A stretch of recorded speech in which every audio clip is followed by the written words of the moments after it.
Everyone, GameHounds podcast. How are you? We are live. Yay! Finally, yay! I want to make sure that our we are correct in our category on Twitch because the last thing I did was stream Starfield.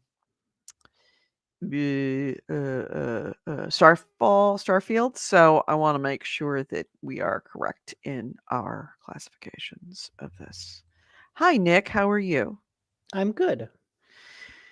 We were just talking about how I am stupid today,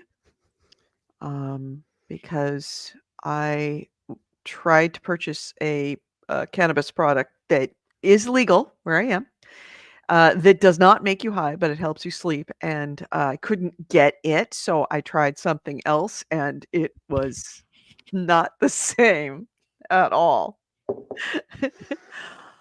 Shepherd, Jesus Christ! Good Lord, Shepherd! What are you trying to do? He's trying to murder you. I think your cat doesn't love you. It's trying to strangle you. He's trying to kill you. No, he's trying to lick my hair. Your cat is so weird. Yeah, we are good. Let's see. We're getting rid of early access. We're getting rid of that. We're getting the podcast. News.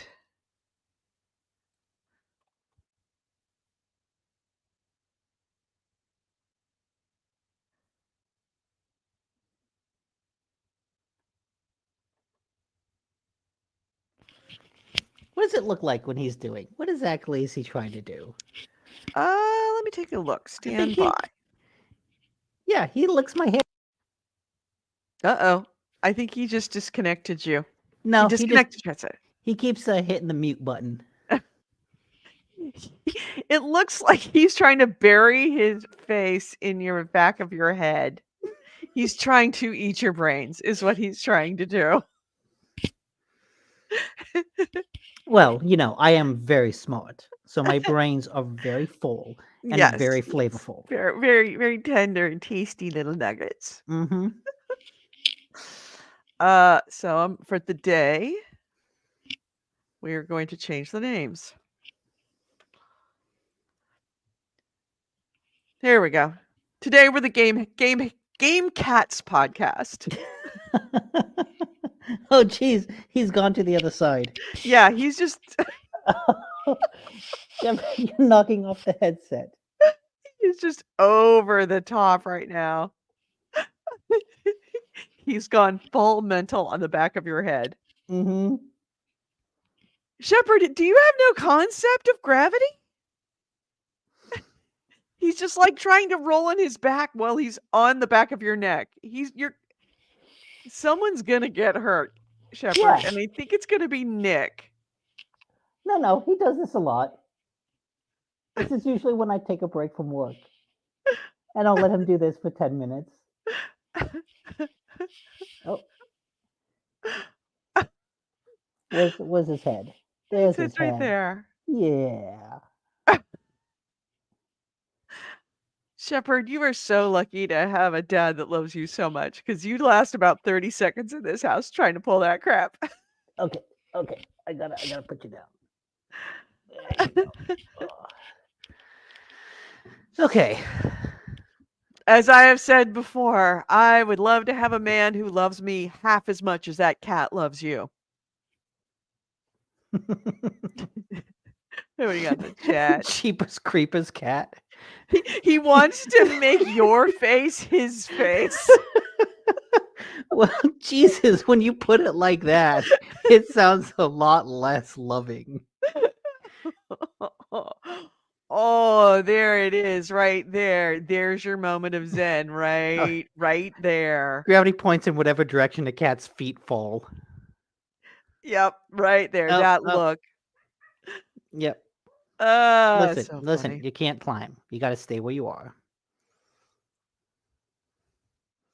Oh, what a sweet boy. Yes. All right, so Yeah. we are here just prepping out the show. I'm doing my very best to keep my brain working. It's challenging, to say the least. Um, what do we have to do for the show? No huge news other than if you saw in Discord. See if I can actually share my Discord screen. Can I do it? Yeah, if you'll see in our Discord, I actually have. Hopefully this works if I pull it up. Yeah, there you go. That's me underwater. I'm on the one on the right after I finished up my last scuba class. Nice. So Yeah. you're officially certified now? No, I have to take 4 ocean dives, check dives in 2 days. But I'm going to do that in Bali. But I have to do that in the next month or else I'm not certified without taking a refresher classroom course. Okay. Or pool course, just to make sure that I know all of my things about how not to drown and the right way to do stuff. So yeah, that's me underwater being awesome. So yeah, I'll have the hopefully the certification while I'm there, and we will be taking more photos like that, but way more, well, my like short videos. That was a very short video, but more videos like that. So isn't that funny? Shepard leaves the room, and our viewer numbers drop. I mean, if you want, I can angle the camera to show him trying to eat the various cords that I have on No, his let's desk. not do that. That's all right. Shepard, stop. I mean, I'm all about being the Game Cats podcast for the day, but I don't want to make it a kitty cast. So, uh, thank you for returning, Mhm. Shepard. We appreciate. He's better now. Now it's just now Now he's it's just nap lovies. time. Yeah, Yes. okay. Now it's just lovies in his arms. So, let's hit the podcast and the like intro, and then we will do a show, and yeah.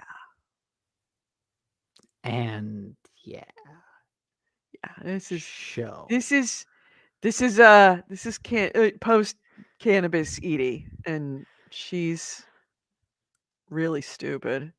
I was telling Nick that I was playing Starfield last night, and you take these things that it's supposed to be like doesn't make you high, it just makes you want to go to sleep, stay asleep, and when you wake up you're refreshed. And I'm like, we'll see. So I did it on a Saturday night.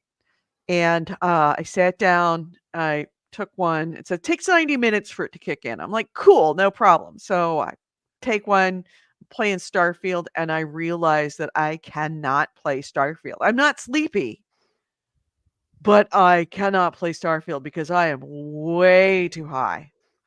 And it's supposed to be like, yeah, non-existent high. You barely feel it. You'll just go to sleep. Nope. See, that's when you gotta play something like Mario or Tricky Towers. Nope. Yeah. No. So let's hit the intro and we'll talk about Starfield. Yes. Podcast discusses video games, modern culture, and technology, and these podcasters are big fat potty mouths. If you're younger than 18 or are easily offended, please stop this podcast now. Oh, and your mom says to take out the trash and do your homework.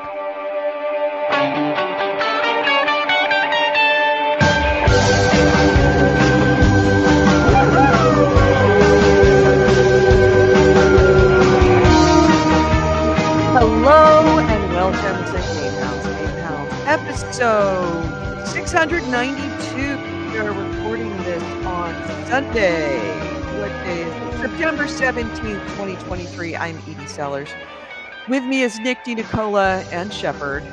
Hey. Everybody in the chat room doing our thing here at GameHounds. Actually, for the day, we're Game Cats podcast. So, Nick, what did you do this week? You know what I did this week. Got, finished up my 12 hours in a swimming pool underwater, Mhm. getting the pool and classroom part of my scuba license. What did you do? Less exciting stuff, but I was able to catch up on some TV shows. That's mainly what I've been doing. Oh, Gangs of London is okay. this. It's originally an AMC Plus show, but there's some deal that for the month of September and October, you can watch some AMC Plus shows on Max. Mm-hmm. And I've got Max, so I've been catching up. I had already seen the first season because I bought it on Blu-ray a Mm-hmm. while ago. Because Gangs of London is basically a crime thriller from the director of The Raid, which is probably one of the most intense martial arts action movies of the past several Mm-hmm. decades. Instant classic. And the fight scenes live up to that. But more than that, Gangs of London it's the new Game of Thrones. Like it Oh, really really? is such an intricately plotted uh different factions of gangs vying for power over London. The first episode begins with like the head of this one family dying, and his son is like he takes over and vows to find out who killed his father, and that creates a lot of tension with the other games, and so the precarious balance of London's underworld kind of starts to go crazy. Meanwhile, this undercover cop is trying to get close to the kid to, arrest him or kill him. But it's very good, very intense. The kind of thing that you watch, and when the episode ends, you're just like, oh, fuck, what's going to happen next? Mm-hmm. So, very good. And I have been catching up on that because I kind of decided to take a break from Starfield Really? Why would you do that? because it wasn't super grabbing me. And I Mm-hmm. figure I'll wait a month or two until they inevitably patch some of the issues, until they Mm-hmm. give me a motherfucking map. I have no problem. I don't know why you have a problem with the map. I have no problems with the maps. I mean, it's generally not an issue until I get to a new planet. Until Right. As long it, as you're standing outside, you just no, go into your maps and then you show a surface map. until I get to a main, like a city. Oh, Trying to navigate a city yeah. is just terrible. And I realized this because the last time I played, I got to Neon. And Mm-hmm. I Neon's did too. actually really cool because it's Yes. small and Yes. it's all laid out in a straight line. Yep. And so as I was exploring, I was just going to shop, talking to someone, getting a little mission from them, doing it for them, going to the next shop, getting a mission, and just like kind of living in this city. And I was like, this is neat. This is what the game should be, but this is not what the rest of the game is. And so playing Neon kind of made me it highlighted what the rest of the game doesn't do well. And I thought, I I'm just gonna wait. Couple that with the fact that yeah, it just wasn't grabbing me. It wasn't hooking me. I'd done a number of things that were cool, and like I still don't think it's a bad game. It's just it it doesn't do the things Bethesda does well, Mm-hmm. right? That naturalistic exploration and discovery that Skyrim so excelled at. It doesn't do that. It doesn't give me what I want out of a Bethesda game. And Right. so I mainly uh every time I'm playing Starfield, in the back of my mind, I'm thinking I could be playing Baldur's Gate 3, or I could be playing the new game plus of Armored Core.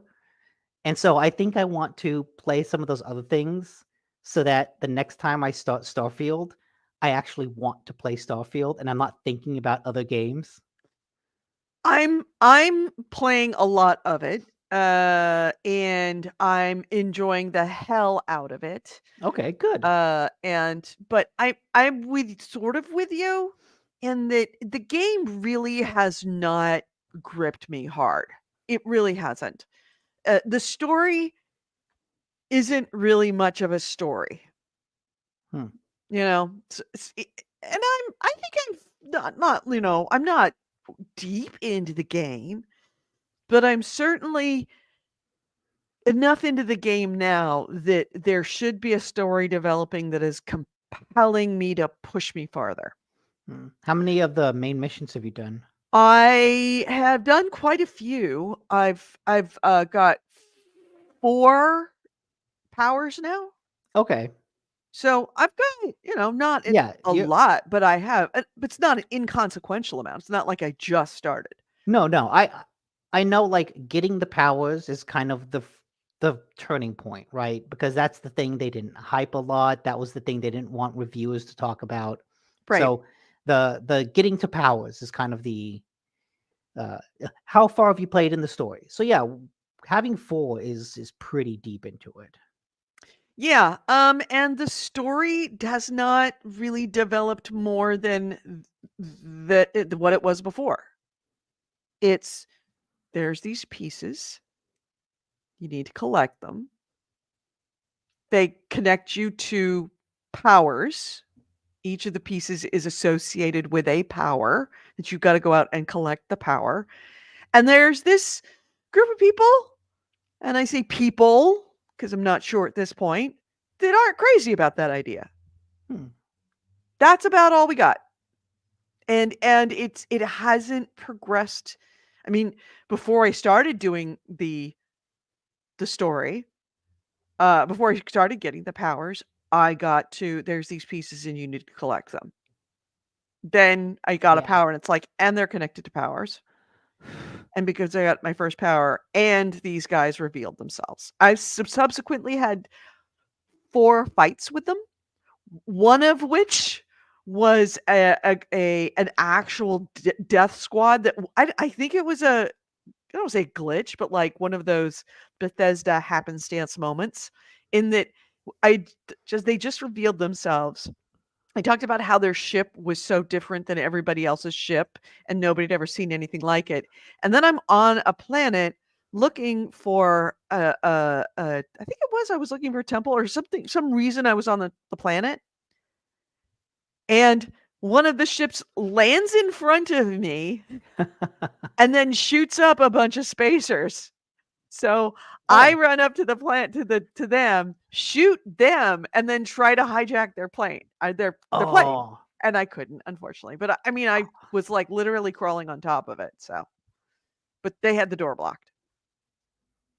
But that was my first experience beyond them saying, "Don't do it. Them Bad actually human, attacking. bad person. Stop what you're doing now before it's too late. We're gonna Hmm. stop you." Um, I am actually finding myself more compelled with some of the side mission stories. In fact, one of them that I had to stop last night because I was too high, uh, was a really interesting story that have you been to Paradiso yet? Yes. Okay, so the Paradiso story that has to do with a giant ship, The ESC constant? the Constance. Yeah. Constant. Okay, okay. We need to talk about this. What? Who So, here I mean, do we I I'm gonna put it up right now. Let me put up a big banner so that everybody knows. Hold on a second. Starfield spoiler alert. It's not really a spoiler because it's not a main, but I'm gonna put that yeah. down there. And then you We're talking about guys the can details of the like story. fast Oh, forward we're if talking you're about watching details. this after the fact. Yeah, we're talking about details of a quest line. We're details of a quest line that is kind of fun to discover that is on Paradiso. And we will say that now. I will have preambled that enough so that if you are hearing the spoiler now, it's your own damn fault because we are about to talk about a spoiler of a side quest on Paradiso about a giant ship in orbit. All right. And we're starting now.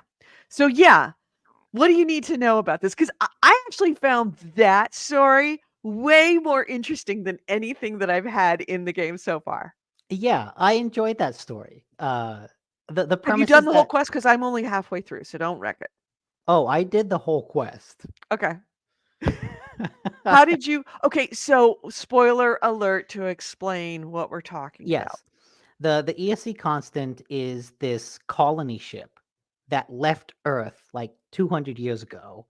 And in the time it took them to travel, humanity invented the grav drive and spread out across the universe so that now this resort planet, suddenly this colony ship shows up in orbit and it's like, hey, we want to live here. But the people that running the resort planet are like, no, this is our planet, this is our resort, we're here to make money, we don't want any of these colonists here. And Well, so beyond the fact that the colonists show up, and because their technology is so old that they can't communicate with yeah, the planet. yeah, So they show up on the planet and they realize that there's something down there, some aliens down there, because according to the colonists, as far as the colonists are concerned, they're the first ones to go to outer space. yeah. So they arrive at this planet that was predicted 200 years ago to be the best planet to go to and to colonize because humanity, the Earth was doomed 200 years ago. And it was, it blew itself up essentially. But they show up and their communications technology is so archaic that no one can communicate with them. So the humans that have not only colonized the planet but actually started a major luxury resort on the planet are trying to communicate up to the ship, and the ships trying to communicate down, and neither one of them can talk to each other. So they both think that these are aliens. Like the guys on the ship think that aliens have colonized the Earth, that planet. The people on the at Paradiso Resort are looking at this ship and go, we think they're aliens up there, and we're not sure if they're going to attack us. Mhm. So you end up having to travel back and forth. You realize, oh, you're both humans, and yeah, and so you're kind of given a choice of what to do about the situation. Which And what choice did you choose? so you're given a choice of like, hey, you could buy them a grav drive and have them go find another planet, but the resort's not going to pay for that. They're not going to spend money, so I have to buy that out of my pocket. Or they would happily let the colonists land if it meant they would become indentured servants. Right. Um, so I was like, And then the third one was to blow them up, just blow them out of the yeah, sky. yeah. So I was like, I don't want to pay for a grav drive. I'm saving my money for ship parts. I'm not going to spend this money on these people. So let's talk about indentured servitude. Uh, I go You're up such an there. asshole. You're such a terrible person, Oh, Nick. Oh my oh, god, you're such a terrible. It was cheap. It was like 2 grand. It wasn't even that expensive. I didn't know that at the time. But I wait, knew what grav drives cost. Haven't you purchased a new grav drive for your ship? no, They're not that expensive. no. 2,500. Well, don't worry, it gets worse. When you go to them and you ask them, you say, "Hey, would you land?" Um, they're like, "Oh, we need resources to kind of build the colony there," and they don't have resources. So if you persuade them, you could get them to contribute stuff. But either way, when you go there and say, "Hey, they will let you land as long as you work for them," they agree to that, but they need resources to build uh, A colony. structures, to build Yeah. homes. I don't like collecting resources in this game. I've said that before. So when I saw a list of resources appear in the objective marker, my response was no. I guess I gotta blow them up. No. So I I went to the engines, talked to the dude, and was like, "So how do these engines work?" Oh, Oh, okay. So no. so you have to overload them. Okay, sneak around, overload the engines like to 1,000%. Oh no, you need the captain's override to do this. Okay, go up to the bridge, have to pickpocket the captain's like ID card off of her, then go to the computer and trigger accept the override. But the problem that I ran into, and that gave me a very difficult time. I spent 30 minutes doing this next part. Uh-huh. An alarm goes off when you when you accept the override. An alarm goes off and everyone becomes an enemy. And they all know that you're the enemy. And they all shoot at you. So all of a sudden, I'm at the bridge of the ship. I need to get to the cargo hold. And I'm surrounded by like 50 people with machine guns and shotguns who are all trying to kill me. And it took me a while because I didn't know the layout of the ship. So I kept the alarm would trigger and I would make a run for it. I just bolt. And then I would get lost and I get turned around and I turn a corner. Shit, there's a guy, shoot him. Oh, turn a corner. There's 3 more guys, shoot them. Oh, shit, there's more, shoot them. But eventually they overwhelm me. And this happened over and over again. At one time, I held up in this room at the end of a hallway with a sniper rifle and was just sniping at them as they were running at me. Uh, but there were so many of them, I ran out of ammo. I ran out of sniper ammo and was then like, okay, I'm taking their shotguns because they have good shotguns. Those old school shotguns are strong. Good to Like know. pick up pick up the ammo. I'm like, okay, no, there's only civilians left on this ship and they're not shooting at me. Good. Go into the cargo hold. There's like a robot and 5 guys in the cargo hold. They immediately shoot me and kill me. And so eventually what I had to do is I made a point to run from the bridge. I reloaded a save to before I set the alarm.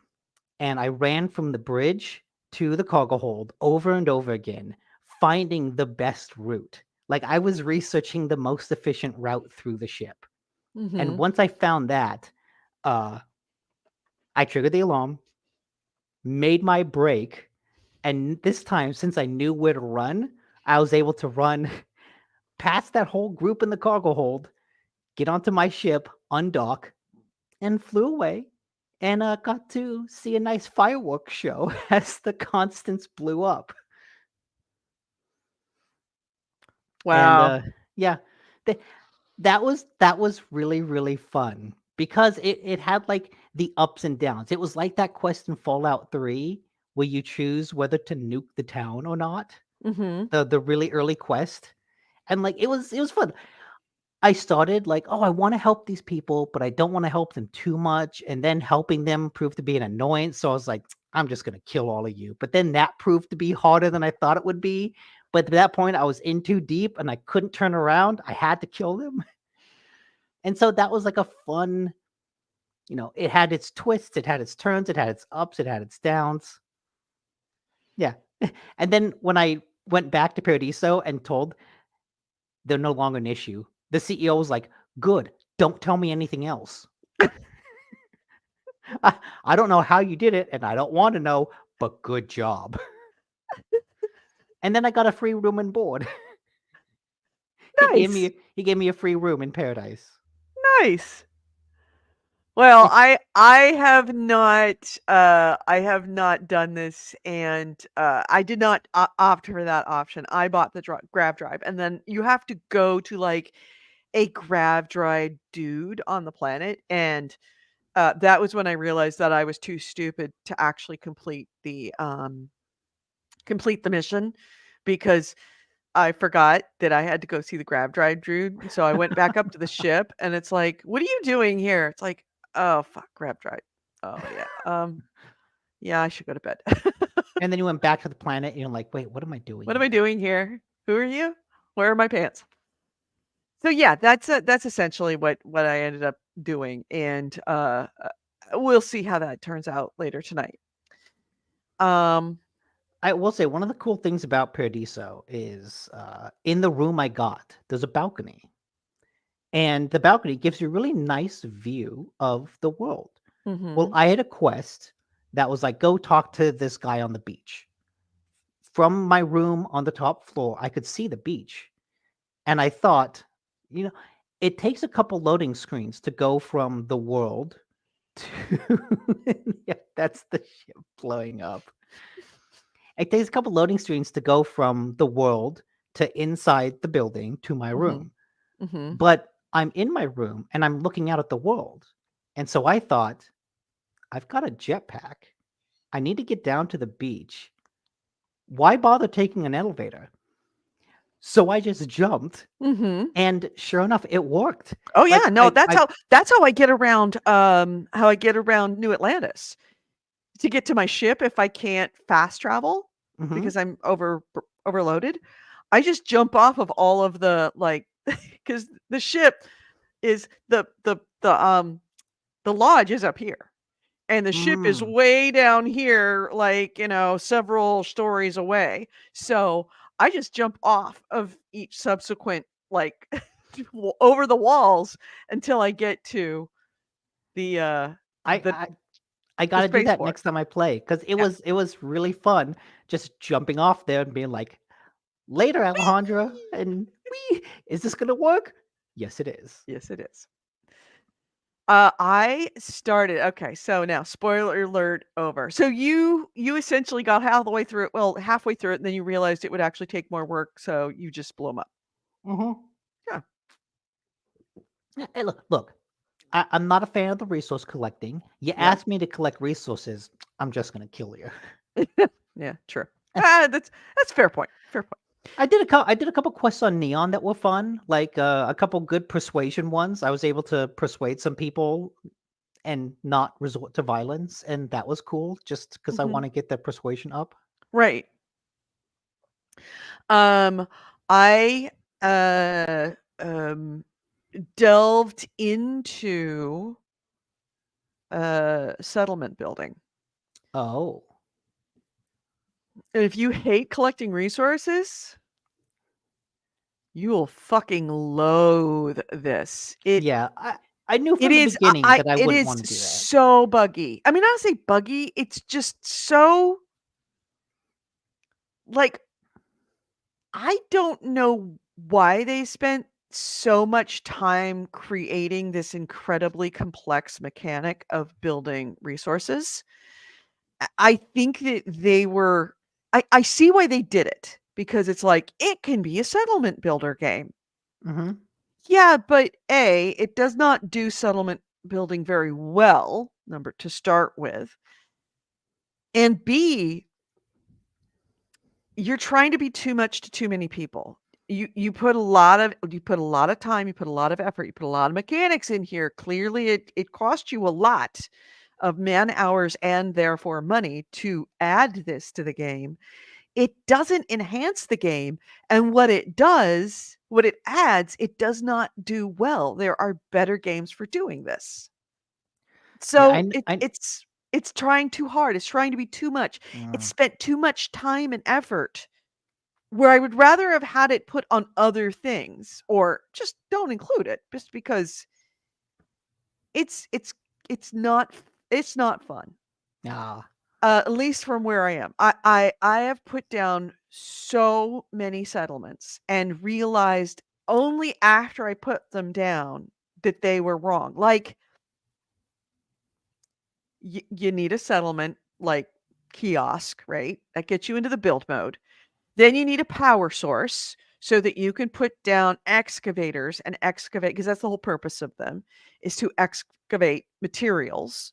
okay, And then if you're smart, you will also build a storage container so that the materials that it does excavate can go into the storage container for easy pickup.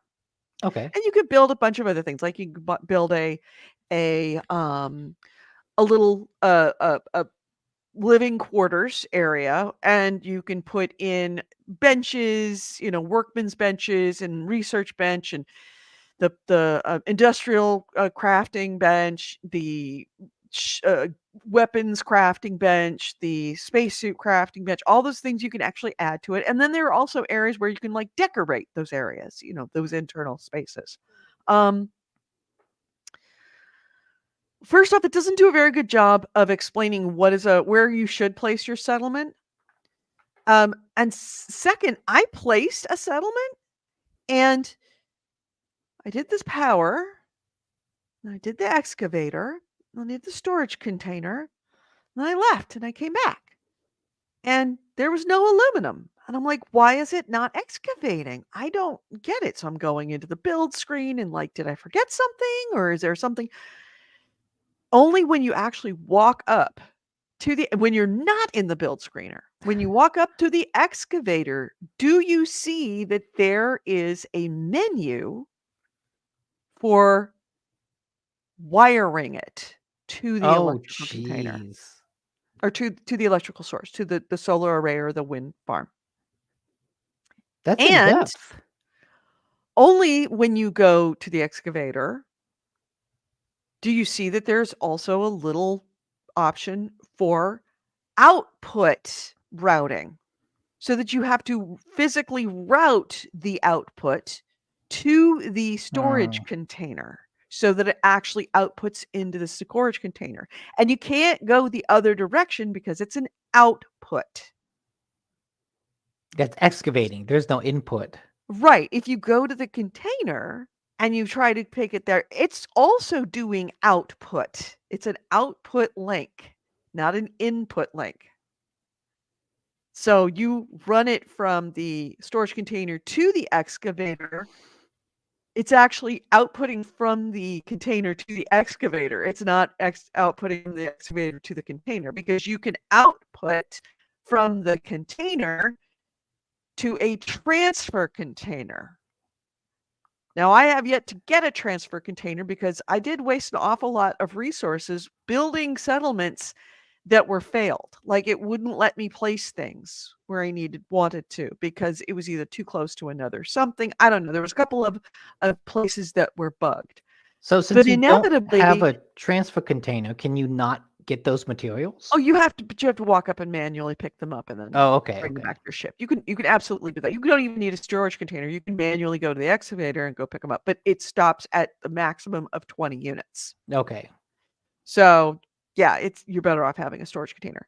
So I had to I drop and the other thing is that you have to have all of the resources on you or on your ship and not in your captain's locker.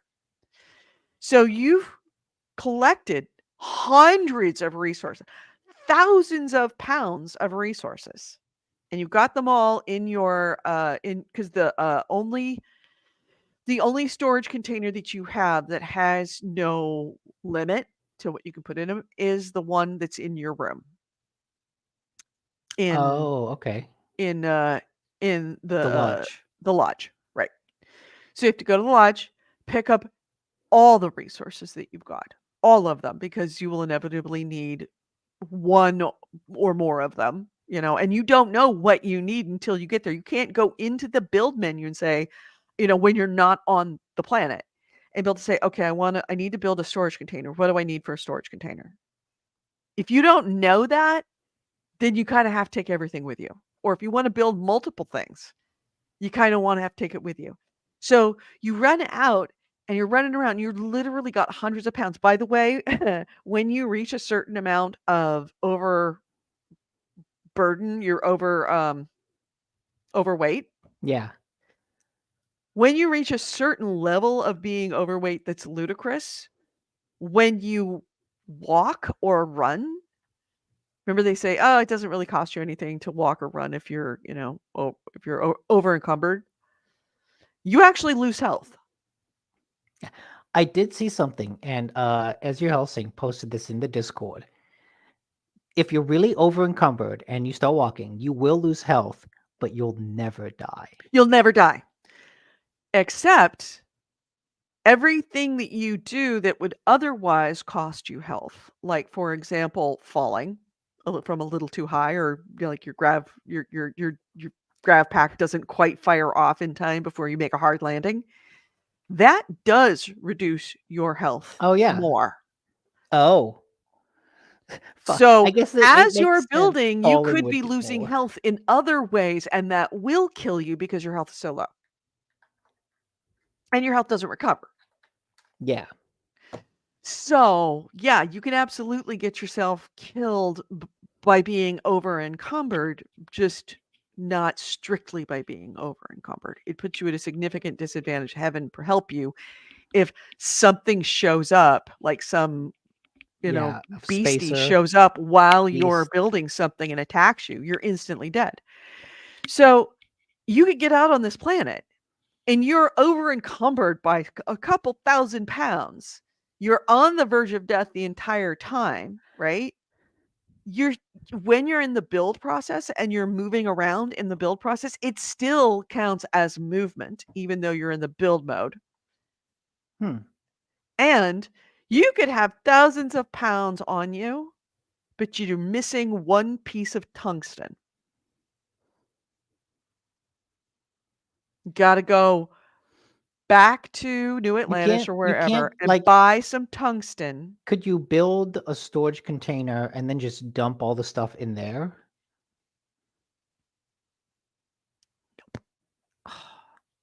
There is no way you can store your resources off-world. Hmm. At least not that I found. I was looking to see if maybe there is a safe that you could build. I thought I saw somewhere in the decorations that you could build a safe, but I don't even know if it's a functional safe Yeah, and even then, it or might be even like if it's a bottomless safe. if it's like a small safe, right? A personal safe. Yeah, and if that's the case, then that's not even very useful. Yeah. So I did get up. I did get something going. I have a couple of different, but I had to like create and destroy a number of them. Now, plus side, from what I can tell, when you do destroy a settlement, you get all your resources back, from what I can tell. Or if Okay, you do, you only take you get some of them back. I'm not sure if you get all of them, but you at least get some of them back. that's at least really, really nice. But still, it doesn't, of course, because you have to jump from place to place if you're going Yeah, from it point A to takes a point while. B, and it's like, oh, I'm out of aluminum for my tungsten location. God damn it. Okay, I gotta go back to my aluminum my aluminum settlement, collect more aluminum, and then go back. It's just like I said, it wants to do a lot. And I think it wants to do too much because it's a settlement game that's not a very good settlement game.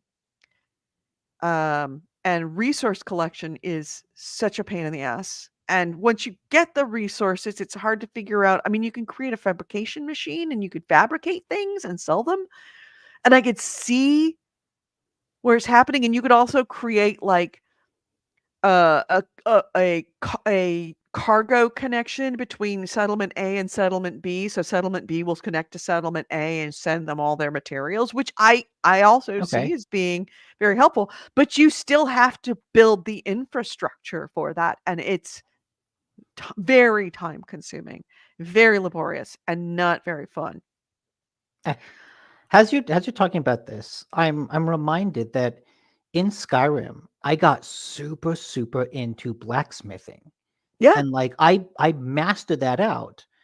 Uh and I was trying to think of like why did I get so into like that method of crafting in Skyrim, but I'm completely disinterested in the crafting in Starfield.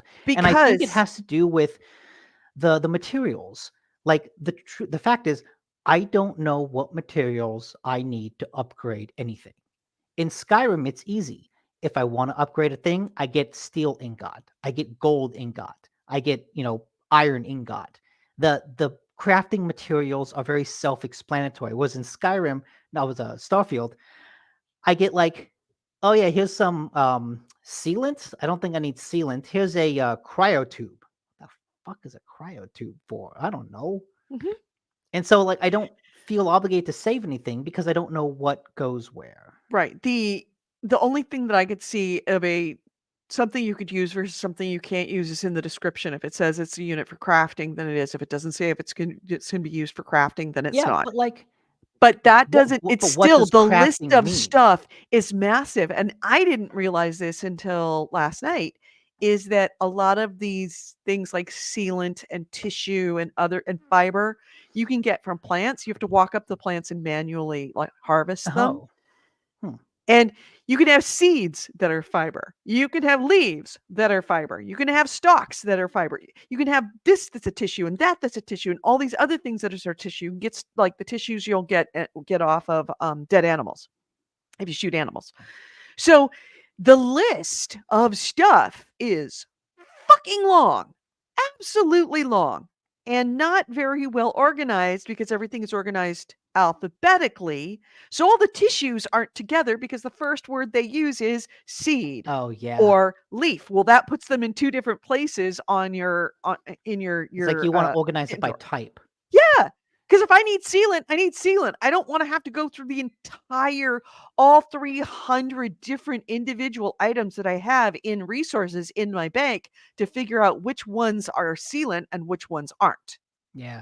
You know what? I think looking back, I know Skyrim didn't have that base building, right? It didn't have settlements. Well, And it had your house. You bought a but you didn't house and but you then you didn't kitted out your house. but like you didn't need to craft things for that. And I think the issue You with did, but Starfield, it was pretty minimal. Like, when you were building maybe, a door, or you would have to, like, build a lock, which you would need iron for. I don't know, maybe that was a DLC because I don't remember doing That was anything later in like the that. game. That was Okay. much later in the game. So and that I think is the key. I think Bethesda, since Skyrim, has shifted their priorities as a company beyond like what I'm trying to get out of them. Because I think what Starfield does, because it wants to be this kind of life sim, it has all this base building and all these resources that go into base building. But all the resources for base building, they have to exist within the larger world. Like Mhm. one of the jokes about Skyrim is that, oh, look, you can pick up everything, right? You can pick up all these cheese wheels. When the world is filled, adding base building to Starfield adds like an extra 1,000 items, or an extra 10,000 items to the world that you can pick up. But a lot of those items aren't necessary because they're only for base building. Right. And so the world in Starfield feels like it's littered with lot more useless things than in Skyrim because, like, a lot of things I could pick up are only related to this system that I don't want to take part in. And so I think in retrospect, that makes Skyrim feel like a much more streamlined game, whereas It is. Starfield kind of is bloated and a little clunky. And Skyrim, by comparison, is like, no, we're focused on you and your quest. We don't want to be a life sim. We're just kind of focused on, you know, creating an interesting world. And I think when they tried to get beyond that and tried to increase the complexity of that is where they kind of lost my interest. right. And ultimately, it comes down to and it's incredibly frustrating for me for things like there's the framework, adaptive frame or something like Oh that, yeah. Yeah. that are heavy, and there's a lot of them, and you pick them up, and then you put them in your bank, but you need them to make base building for structures. I don't know if it's also for crafting your suits or anything else, but for like the storage containers all require them. Well, I have 25 of them back on in New Atlantis, but I'm standing out on a planet distance, like at least 10 minutes for me to get from point A to point B and back because I'm already over encumbered, unless I want to unencumber myself, which will mean multiple trips because have to go to my ship, load up, run over to, I have to run because I can't fast travel because I'm over Oh encumbered, yeah. run to go put them in my bank at the lodge in order to pick up something else from a store, then go back and get it, over encumber myself, run back to my ship. So it would be one thing. Oh, and these adaptive frames. If you forgot to pick up the adaptive frames, or you thought, I don't think I need them, and then you get out to the thing, it's like, oh, I do need them. Well, I guess I could either spend 10 minutes running back, doing all that shenanigans, not being able to fast travel, or I could just use my resources that I have and build them here. So here I am building 15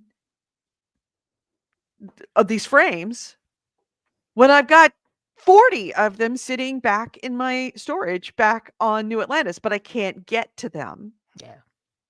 which is frustrating because I'm wasting resources. Because then all of a sudden it's like, cool, got the frames. Now I'm ready to build.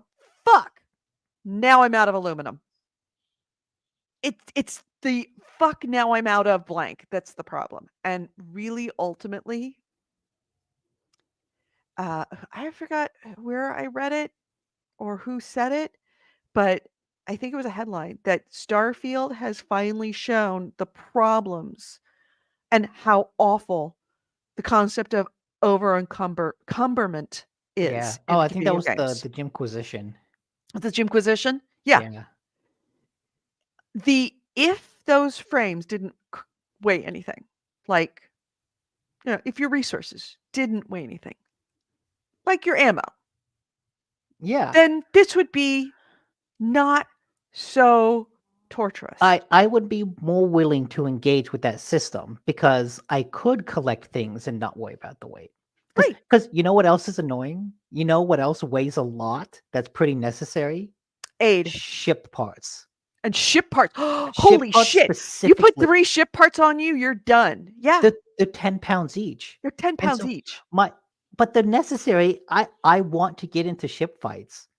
But to do that, I want to have ship parts. But like if I load up 10 ship parts, that's 100 pounds in my inventory, my ship's inventory. And that's like I have 30 pounds left. And it's like, well, shit. What do I do? Right. Yep. Heaven Yeah. forbid you pick up a gun Yeah. after that. Yeah, Yeah, and no, it's that's why, like I said last episode, I got into the habit of I'm not going to bother to sell the extra stuff I have. I just drop it because I don't want to deal with the encumbrance. yeah, super duper frustrating. And then you add in the extra issue of you pick up something that's stolen that you know is worth a lot and you want to sell it and you want to get rid of it, but there's nowhere that will buy it. Like I've got some stolen stuff that I stole off of Neon that you go to the trade authority who says we'll buy stolen stuff, and all he wants to do is talk to you, and there's no option to actually sell stuff to him. Oh, So then you go to the trade authority elsewhere, and those stolen stuff doesn't show up as something that you could sell. that's weird. So you're saddled with an extra like 60 pounds worth of stuff that it's like, I stole it and that's worth a ton of money, but I don't know where to get rid of it. So it's just sitting as an extra dead 60 pounds in your ship inventory. It's the encumbrance structure, the whole encumbrance mechanic in this game is fucking broken. Yeah, They either needed to have encumbrance or base building, but to have both yeah, makes everything worse. It makes gameplay worse. It makes the base building worse. It makes every traveling worse. It makes walking worse. It makes everything worse. And heaven forbid you get into a firefight in the middle of that. Meanwhile, your health is dropping because every time you move, you're losing health. It's just, it is frustrating as hell. And I don't know how someone didn't say something that this was a bad idea. Like it went this far to actually make it in the game that somebody didn't go, yeah, encumbrance is a problem. I mean, And somebody going, yeah, that's the point. It's supposed to be a problem. Yeah, but then you can't base build. One or yeah. the other. The thing is, I forget what it was listening to, but I heard speculation like, why does the game have encumbrance? And I think it's a technical limitation because the worlds are so big and they populate it with all these items that you can carry. If you could carry an infinite number of things, then that would just increase the memory that it needs to remember what you picked up where to not populate that again. But then it also needs to remember, what are you carrying at all times? And if that list grows and grows and grows, then that suddenly becomes a A game-breaking thing. yeah, a drag on like the memory and something. Right. So I've heard that it's a That technical limitation. I 100% get. Yeah. But don't it Yeah, you're right that it makes base attaching it building to hard. a weight to it is a problem. Give me 200 slots because realistically, I could have 200 things in my inventory if they all weighed 0. Yeah, yeah. If they all weighed 1 pound apiece, I could have 400 things in my inventory. So it's not a matter of units. Yeah, you're right. It's the weight. It's the weight, and that's the problem. If there's a problem with actually gameplay and processing of all those items, that would be one thing. Make a 200 slot or a 400 slot. I mean, obviously, I've got 400 pounds worth of space in my ship. Make it 400 slots of anything with weight. Or make some things worth weight, but don't make them that heavy and don't apply them to things like resources. Unless you like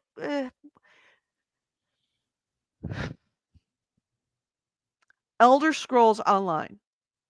It is one of their cash grabs. It's one of their more frustrating cash grabs. But if you have subscription, you are entitled to have an herbs purse. Hmm. That That's way you right. can put I your forgot about herbs that. purse into your herbs purse, and then all of your herbs only take up 1 slot. That is a way to handle it. Maybe not with the I'm not advocating the transactions. That's not what I'm saying, is that make a resource bag. Make a resource bag. That's all it is. It's got the resources in it, and if you pick up the resource bag, then it's a totally different weight scale. Like the resource bag holds 800 or 1,000 pounds, but you can only put resources in it. Yeah. Corey Wallace says not just herbs, all crafting materials. Yeah.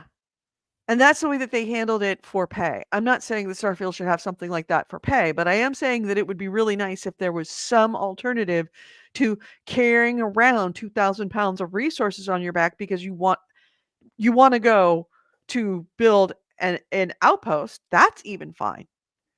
But to get all the way out to the outpost and realizing that you are missing 1 tungsten, and that means that you have to carry everything all the way back, buy tungsten, come all the way back. It just give me a place that I can drop it. When you have in your in your kiosk, in your where you drop your outpost marker that you do the building from, give it a storage so that you could put all of your items there. You could truck everything out to your outpost, drop it inside of that outpost marker. So it's got a storage that is nothing but resources. And then let me be able to use that, Yeah, to build my instead of it lockers. me having to carry it on my back. I was thinking back to Subnautica because when I played Subnautica, it Subnautica is a base building game, right? At the core of it, it's resource gathering and base building. And I got really into it. And I think part of that is because uh, building lockers is pretty cheap and you can name the lockers. And so you build a habitat, you build a room, and you put 4 lockers on a wall.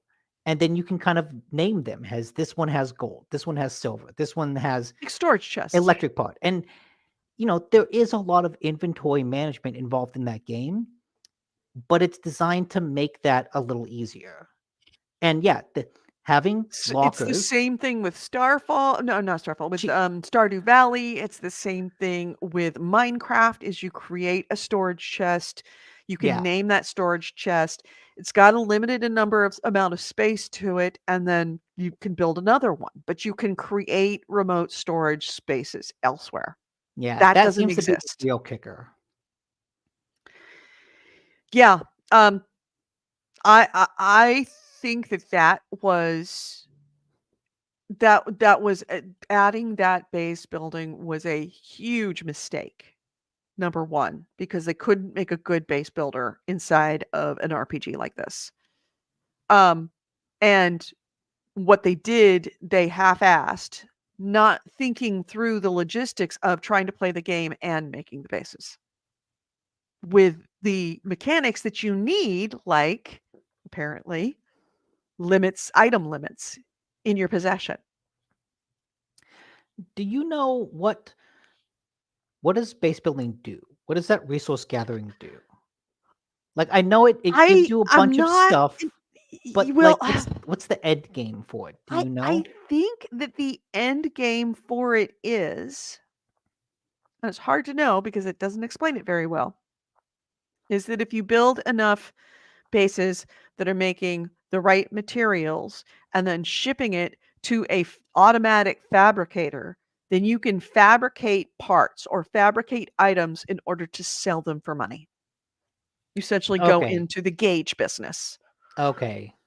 You become a miner. You basically become what you were doing in the very beginning of the game. Right, but you own the company. Yeah, You become the CEO of a you mining become the company. CEO of your own mining company, Full circle. essentially.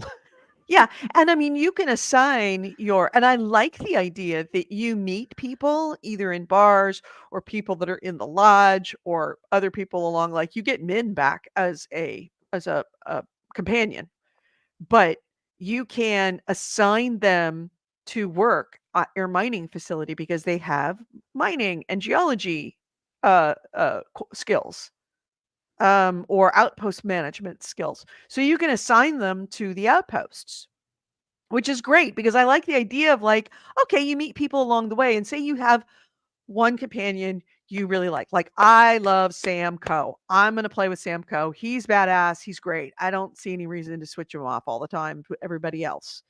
I don't really care about everybody else's story. Barrett can go fuck himself. I'm not interested. Him and his dead husband, blah, blah, blah, blah, blah. So, but I've got this list of people that I have in my employ. I could actually assign them to my outposts to go work at those outposts, which I Okay. like that idea of like, Yeah. okay, you kind of starting your own company and they want to come with you and you pay them and they've got expertise in mining and outpost management. So it increases the output of the outpost. That's kind of cool. I like that they're not just sitting there kind of wandering around the lodge kind of, "What am I doing here, and who am I, and why?" It doesn't it feels like much more like it's a living world in that way, but everything else is just a nightmare to work with. There's one thing So, I I'm wanted gonna to still ask. do it because I want to see what the if I'm wrong about what the end game is. I want to explore that mechanic a lot because I do love building games, but Corey not this one. Wallace said, "I think all base building in games is crap. Case in point, that you really need one in Metal Gear Solid 5." I Yeah, actually really liked it in Metal Gear Solid 5. And Metal Gear Solid 5, to its credit, had the coolest multiplayer mode where you could invade other people's bases to try to steal resources from them, and that I was did like that. awesome. That was That was awesome. awesome. Even But I though it want pissed off Goalie, as I recall. Goalie was so pissed when somebody oh stole his yeah. shit. I want to ask, one thing that I found is that I don't know how well the game explains the lore of its world, because It doesn't I knew that, really very like, well. the factions. You've got the Free Stars, you've got the Spacers, you've The got the the I don't Eclipse, think who you are can join the mercenaries. Spacers. You can only join the UC, the Free Stars, or the Crimson Fleet. Yeah, but like I get all them, and then I saw like Varun, and I was like, oh, okay, who are these Varun people? And I Baroon and I is a religion, not a and I didn't quite know about that, and so I met up with Alejandra, I think is her Mhm. name, and she's a Varun. Andrasia, you mean? Andrasia, yeah, she's a Varun person. But I didn't realize that at first. And so she's like, "Oh, yeah, I'm a outsider in Constellation." It's like, "Oh, so are you." And so, "Oh, yeah, I kind of like it. We bond together as outsiders." And then I realized, "Oh, wait. you're one of those like cultists that believe in the snake. Snake, It's right. like, oh shit. Yeah. All of a sudden, it's like all of a sudden, oh, Andreja, I don't know if I want to be traveling with you anymore. Once I realized what Varun was, it's like, oh. Yeah. And it's like I kind of wish that I knew that earlier, Yeah. just because it gives context when people say all that stuff. Yeah. When people talk about it, because otherwise it's like, The only way I knew about it was with the skills, because I read the skills so much, and I realized there's multiple religions, and then there's mm, multiple affiliations. The Vanguard is another one that you can join. And this is something I didn't know until I was doing some research on the game through YouTubers. And actually, I take it back. I think it was an article that I read that the guy was frustrated with these factions because he said you kind of miss a big chunk of the game by not joining a faction, and none of the factions he wanted to play. mm, Like the UC, he really didn't want to play because they're kind of like the Law and Order guys, and then the Freestar Collective or Freestar Rangers, which are kind of the same thing except they dress up in cowboy outfits, or Crimson Fleet, which is pirates, but they're kind of asshole pirates. So it's like I don't want to do any of these, and the game is kind of forcing me to either give up big chunks of the game or not, or play something you don't want to play. mm. And sometimes you just want to be a free agent, and you're kind of penalized for being that free agent, which is why I didn't pick any of those at the beginning. And now I'm kind of in a situation now that I know that that's the case, that I have to pick one. I don't want to pick the UC because I think of them as kind of like, the old guard standard thing. I Mm. I don't want to pick the Crimson Fleet because I don't like pirates, and I like their ships and I like to blow them up. Um, and I don't want to be wanted by the known galaxy for being a pirate, which would complicate my game considerably. And the Freestar Rangers, I'm interested in them, except my favored person who I am attempting to romance is Sam Coe, who Yeah, isn't left he? the Rangers, Oh, and his ex-wife is a big like high placed person in the Freestar Rangers. So I don't know if that's going to complicate. If I say to him, "Hey, I'm thinking of joining the Freestar Rangers," will he hate me for that? I don't know. And also, if you become a member of the Freestars, then you're going to have a problem with the UC, which means does that make it difficult to get onto I New I Atlantis? have There's a I lot have of I implications don't there that think I don't so. understand. I've heard that you can join every faction. That joining one Oh, faction doesn't prevent you from joining another. You can join one faction, go through the whole quest line, then join another faction, go through all their quest line, and oh, like it's all okay. okay. But you reminded me of one other thing. An issue I ran into is I chose Neon Street Rat as my background Yeah. because I thought like, oh, that's kind of a cool. I'm like a person that escaped Neon, the gritty thing to become a miner. But it took me so long to get to Neon that by the time I got there, I had forgotten that I was a Neon Street Rat until those dialogue options appeared. And then I realized, oh, right, I'm supposed to be from here, Right. but I don't know anything about Neon. And Yeah. so that role-playing aspect really fell flat because Broke. the, the defining characteristic of my background I had completely forgotten about. You don't actually know it.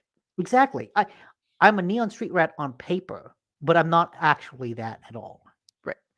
Yeah, it's a bit like the wanted thing, where Well, at I'm least wanted, but every time I go somewhere, they're like, "Oh, you don't have a bounty on you," but I go out onto a planet somewhere, and all of a sudden somebody's attacking me because I want my bounty. Either that, or I'm gonna have to pay them off. So yeah. leave me alone. I chose Wanted, and I do like that one because at least that's like a special bounty. Yeah. I've only there's only been one time someone came though. I've had 3 times, and I've had once where my wanted, status was able to help me negotiate something. Oh, was Um, that on Aquila? Aquila. yes. Yeah, the hostage The negotiation. hostage negotiation, the fact that I was wanted gave me an extra dialogue option when I was negotiating that allowed me to be able to say, "Trust me, I've been where you are. I know what it is to be wanted. You don't want this for yourself. Trust me." Which was interesting and nice. I mean, I'm not angry that I picked wanted. I got at least 2 spaceships out of it, which I was able to sell. Oh, that's cool. Um, Of the 3 traits that I chose in the beginning, wanted is the only one I like. I want to change the other 2. And I know there is a way you can I do really that wanna get rid of my mom and somehow. dad. Oh, no, you can't once you do. I really wanna get rid of my mom and No, I dad. know there is a They're way because just another thing that I have to do. If somebody I going, "Your mom wants to see you. Go over and see your mom." I'm like, "Fuck." I'm a Neon Street rat. I was talking to some lady somewhere on Neon, and the Mhm. conversation kind of veered into like, yes, I was on Neon. I grew up here, but then I escaped. What does that mean? Oh, you got lucky. And based on how the conversation went, I could choose to get rid of Neon Street Rat as a background, to be Oh, like, oh, I've grown past this, and that's no longer a defining characteristic of me. And I could have chosen to remove it. but I don't think you don't replace it with anything. And yeah, that's why I'm not sure. Because I did see I'm wondering if somewhere I can murder my too. parents. I think you can. Because I know you can murder the fan. Yeah. Oh, that's right, I have the fan. I've only seen the fan once. I know you can kill him. Yeah, I've only seen my adoring fan, I've only Oh, seen him oh, once. no, uh Remap Radio. They're playing through some of Starfield, and at the very beginning, they chose the mom and dad perk. The first thing they did, they went to visit the mom and dad and then told them, hey, I'm not gonna pay you for this apartment anymore. I need you to move out. Yeah, And they're that's true, like, that's right, that was one of the options. and they did, and I don't know if that removes the perk or not, but I know that that's one way to kind of get rid of them, is to But I basically keep say, on seeing 500 credits removed for mom and dad. I see that mm. on occasion. Oh yeah, AC Wraith says you can talk to your parents and cut them off. Yeah, I only got 1. I got 2 gifts out of them. I got a gun and a pack, Hmm. and I kept on to them, but neither one of them are very good. I I stole the the armor uh in the basement of the lodge, and that's still like really good armor. And then I got the mantis armor from I did that last night. I the got the mission, mantis. Yeah. and that's also really good. Where I never got a sense of stand by. We're about to talk about the Mantis mission. You are warned, Mantis mission. As long as we're talking about spoiler alert, I'm going to be talking about the Mantis mission, and you can just fast forward past where it says spoiler alert if you don't care. Don't want to know. I never encountered the new Mantis. I don't think I did either. I don't think there is a new mantis. Did the sun just bail? No, I think the sun is a body that you find along the way. Oh, I think the premise of the quest is that the sun tried to become the new mantis, died along the way, so there is no new mantis, and then you come along. And then when you get to the end, which is why I found it like really fucked up and kind of fun in a funny way, when you get to the end and you're like in the ship, the audio log comes on, "Son, you made it here. I knew you could do it. Congratulations." I'm thinking, oh, I feel bad, but also that's kind of funny. yep. Um, did you solve the Six Semper Tyrannis puzzle, or did you just I amp I up and run through? I looked it up Oh, okay. Well, I because mean, I because I knew what the I ran to the end, but I couldn't figure out how to open the door. yeah, I did. Well, and then I did Tyrannus, And I realized, oh, there's a button there that you have to press. So then I went back and just ran through because No. out of principle, just to see if it could be done. And it worked. I ran all the way to the end, and I'm like standing in front of the door thinking, okay, now I'm safe. And then Right. the turrets turn. Turn around. And it's like, yep. Same thing happened to me. I'm like, well, that didn't work. Yeah. And it is very difficult to actually solve the puzzle. Even if you know the answer, it's still very difficult to solve the puzzle on a controller because the controller controls are a little wibbly wobbly. Also, I had to tell Andrea to stay the fuck behind. Yes, I had the same thing with Sam. Stand there. Don't do anything. TY. Oh, and you look around and it's like, why are they shooting? And then you see Sam like, yeah, ducked. It's like, oh, god damn it. It's like, Sam, get the fuck out of here. It's a puzzle. Yeah. Yeah, I had to do the same thing. But yeah, it's. I'm so conflicted about the game because it has these really cool moments. You and really then it has want these to really like frustrating it. moments. There's so much that you want to like about it. And then it's so it throws up valley, some kind of valley. It throws up some kind of like just why did you do that? Yeah, it ain't Skyrim. This is not Skyrim. Not even close. If anything, you know what it kind of made me want to do? It Uh-huh. kind of made me want to play Skyrim.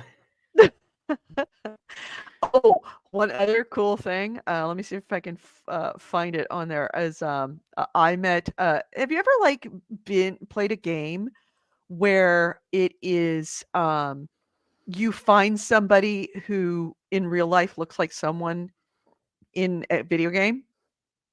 Not that way around. Like it's done the other way around. Video game character looks like someone else. That's what I mean. Like you're playing a video game and then you realize, oh my God, this looks like somebody I know. Oh, yeah. Yeah. So I'm gonna pull up let's see if I hopefully can show him. Oop. Let's see if we can get a good face for him. There we go. That guy right there. Yeah. Let's see if we can get a full face of him. There we are. That guy right there. Mm-hmm. That's my scuba instructor. Full on, flat out my scuba instructor. I'm playing him and I'm taking scuba, and then I realize, holy shit, that's Matt. So I had to go to Matt. I'm like, do you like video games? Because there's a character in a video game I'm playing right now who you are a dead ringer for. I mean, I wish I had a picture of him so you could see. But yeah, that's my scuba instructor. That's funny. Yeah. I thought it was hilarious when I finally realized. I'm like, oh yeah, that's why. So yeah, Starfield. It is the worst game you want to like. Yeah. Or the best game you want to hate. So it says y'all are happy. I took it off my wish list. I'm glad it came out.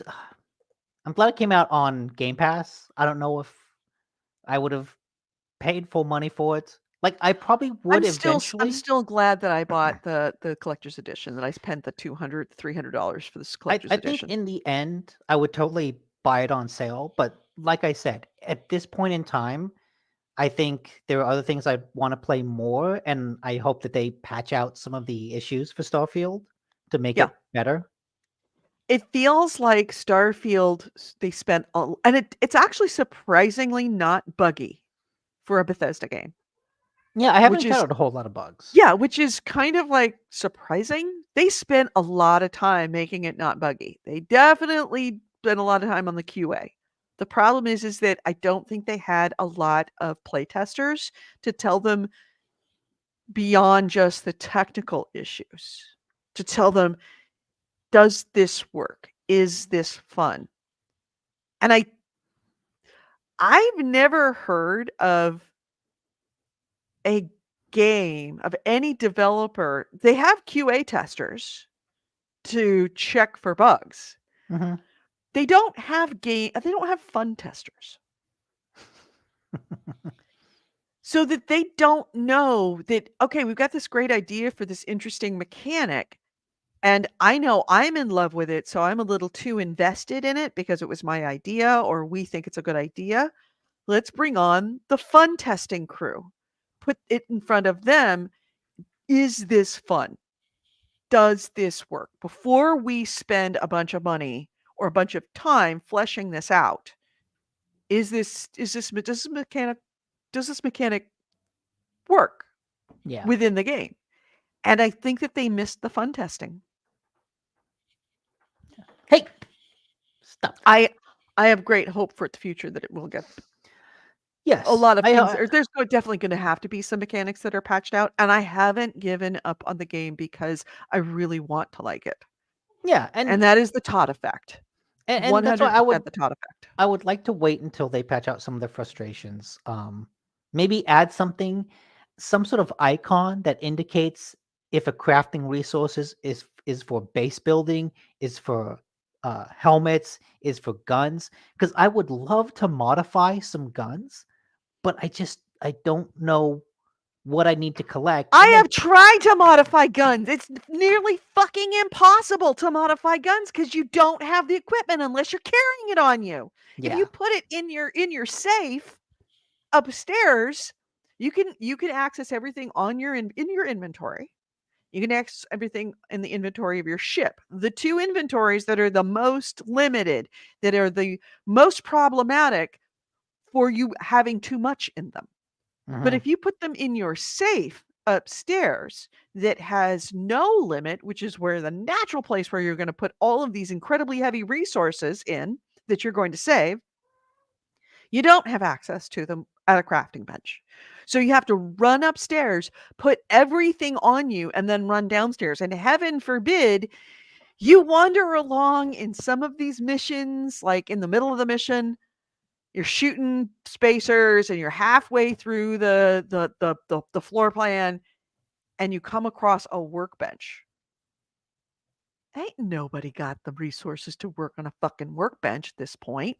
yeah, Nobody's going to use a work like in Elder Scrolls.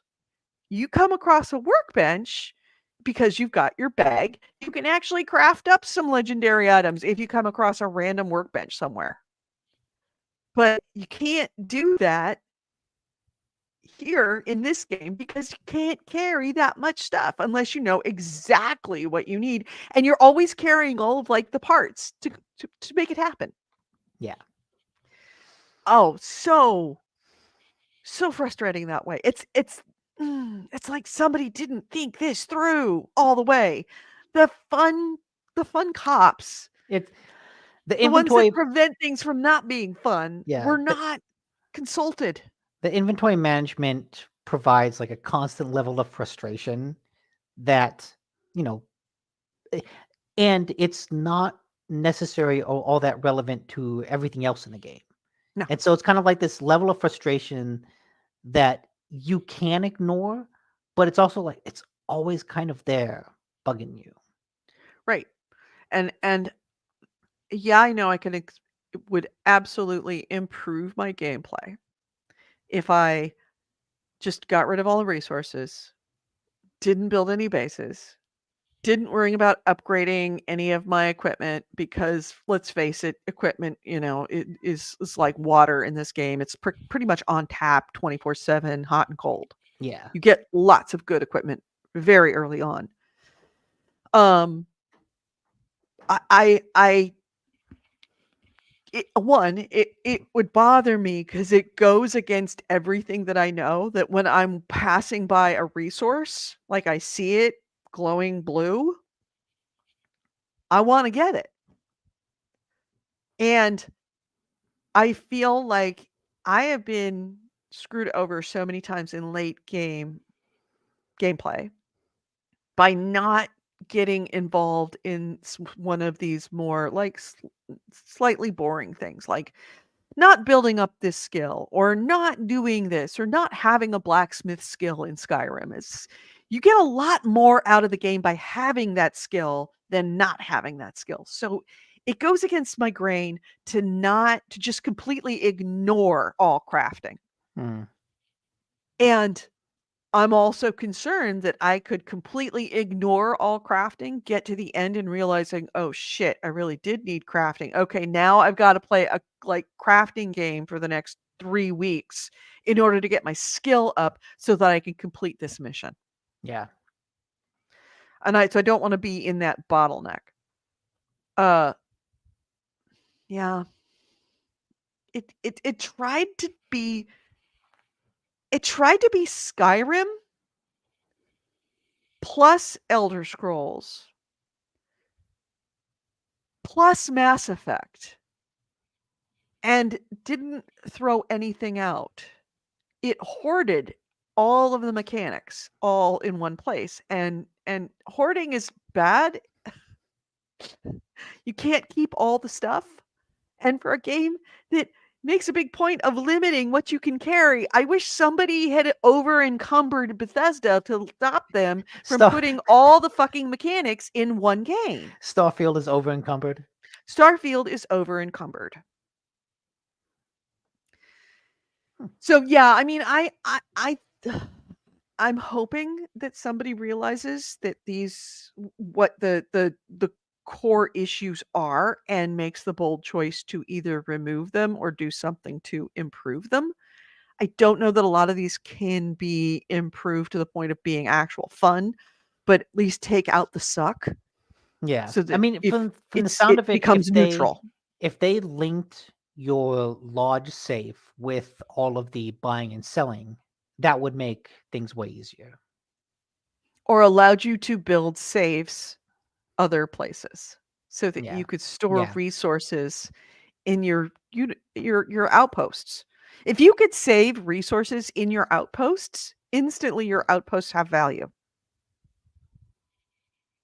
Also, it takes out a lot of the suck of making an outpost.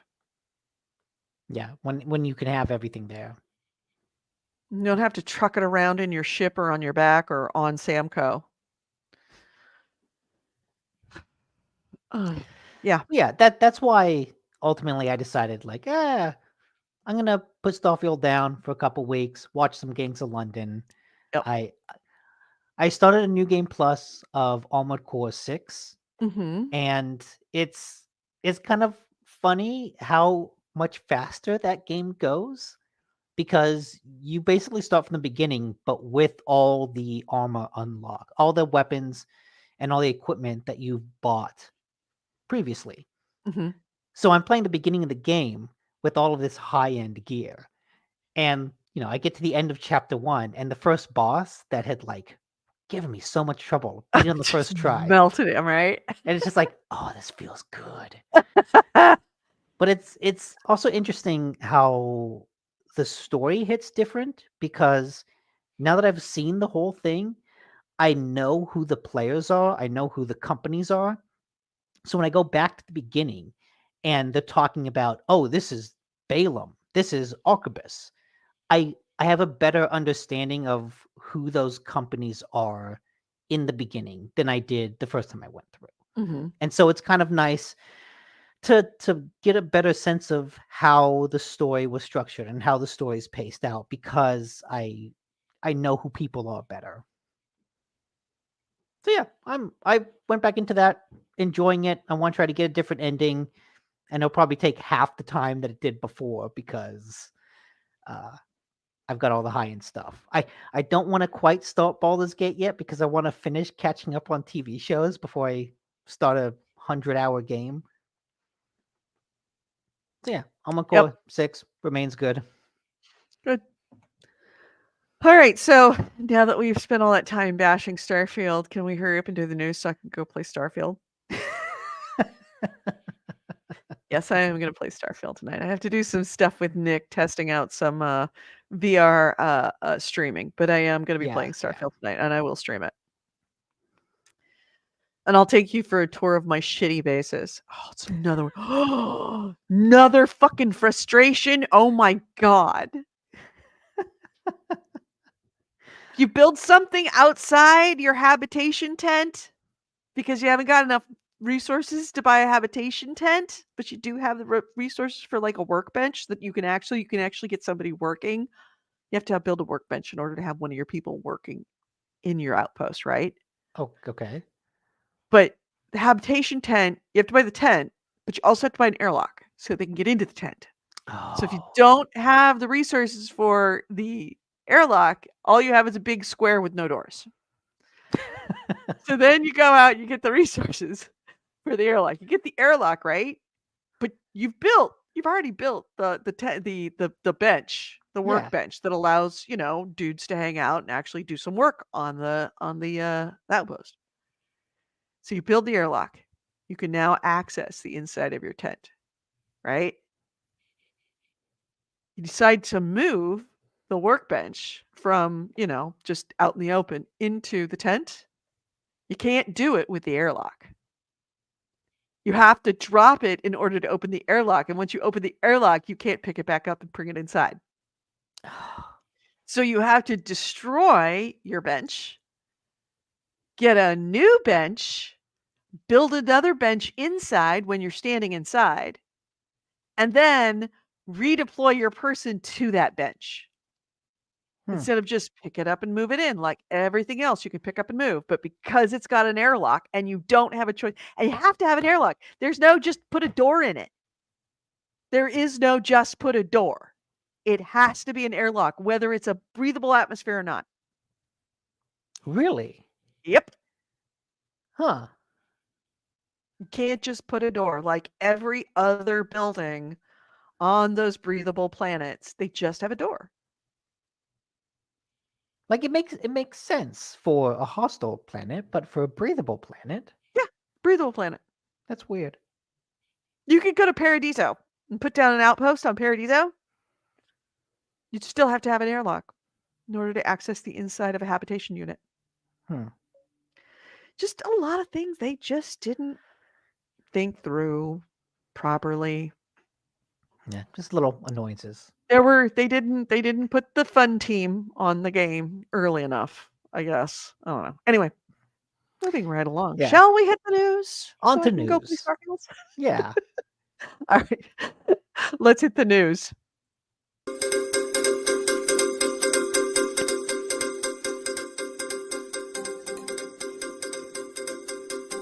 The first item is Someone at Unity didn't put the fun team on, and in fact, I think the fun team might be fired. I don't think anybody had a fun team at Unity because things got awkward fast. Remember back in what's the other one? It's Unity and what's the other one that's Epic? Unreal. Unreal. Remember when Unreal were the dickheads and Unity were the golden children? I remember when Unity was even still to this day is super important for indie developers because it's really easy to use. It's easy to port games to different platforms. But years ago, they brought on ex-EA CEO John Riccitiello. And ever since then, Well, it's been a bit of a downhill. they brought in John Riccitiello when they went public. And how many times have I said that great companies are ruined by going public? Mm-hmm. And so this news controversy comes on the heels of Unity getting defense contracts that, working with the US military that rubbed a lot of people the wrong way. I forget what else they did that made a lot of people upset. But now what they did is they have announced that they will start taking a fee from games made in Unity every time that game is installed on a machine. So if I make a game in Unity and you install it on your computer, Unity is going to charge me a fee for that. If someone else installs it on their computer, Unity is going to charge me a fee. If you uninstall it and reinstall it, they're going to charge me a fee. Actually, they have Well, backtracked on that. Backtracked. We'll get to all that. Yeah. But for the most part, slightly. The whole thing is basically every time a game is installed, you get a fee. Right. And they have said that this applies retroactively. Yes. So that actually, they said this is not retroactive. It's only going forward as of January 2024. Did they? I thought that was when when it goes into effect, but I thought that it would apply to any game existing now. Let me double check that. FAQ. Because the developers of Cult of the Lamb, which was made in Unity, uh, Mm-hmm. maybe joking, maybe not, tweeted They were out joking. that on January 1st they were delisting Cult of the Lamb because then every time someone bought it and installed it, it would cost them a fee. And Uh, so, yeah, right away, people figured this is really, really damaging to developers. This applies to new installs beginning January 2024. New installs, but not new games. Right. So that means if I buy Cult of the Lamb on January 2nd and Yes. install it, the Yes. developer still gets a fee. So the Yeah. fee still does apply retroactively. So that means anyone who has made a game in Unity in the past, Yes. If you if made the game in someone Unity, if somebody buys it after that date, then yes. and that's crazy. Because that all of a sudden, that means some developer's whole library suddenly becomes a weight around their neck. Suddenly becomes a monthly invoice. Yeah. And so obviously people found a lot of problems with this to begin with. There's a lot of charity bundles where people give away games for free. There are demos that people can install. Does that count against it? What about things like games on Game Pass? What about malicious actors? I mean, we all have seen plenty of games get review bombed on Steam. It's not a stretch to imagine people install bombing a game. And Well, there's a couple of things that they have outlined. yes, they've since they I'm not going to say clarified because I think at one point they said, no, if you reinstall a game, that will count for the fee. And then they've since turned around and said, no, we don't count reinstalls. Right. Yeah, they have since backtracked and says it doesn't apply to charity bundles or when it's purchased by the charity. Right? That's what they claim. That's what they say. It's your job as a developer, if you get a bill, to point out, they will work with you Yeah. to work And out whether it was a charity bundle or not. and that's the other big issue is that all the people came up with a lot of, rational questions about what about all of these extra instances where people install the game. Unity has then come out and said, yeah, we don't count those, but how do you know? Exactly. They Well, basically said, how do you we have know? a system. We have a proprietary system that tracks installs and we'll work with developers. But what that means is Unity's going to send you a bill and it's on you to then try to figure out, is this bill fair? Like you're basically getting a bill and you have no idea how it's calculated. Yep.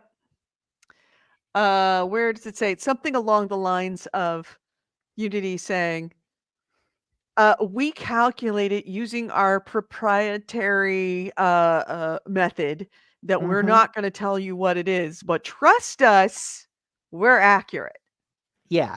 Yeah, And it's like, trust you. Right. yeah, Trust you. after this whole debacle, they say we won't count charity bundles, we won't count reinstalls, we won't count demos.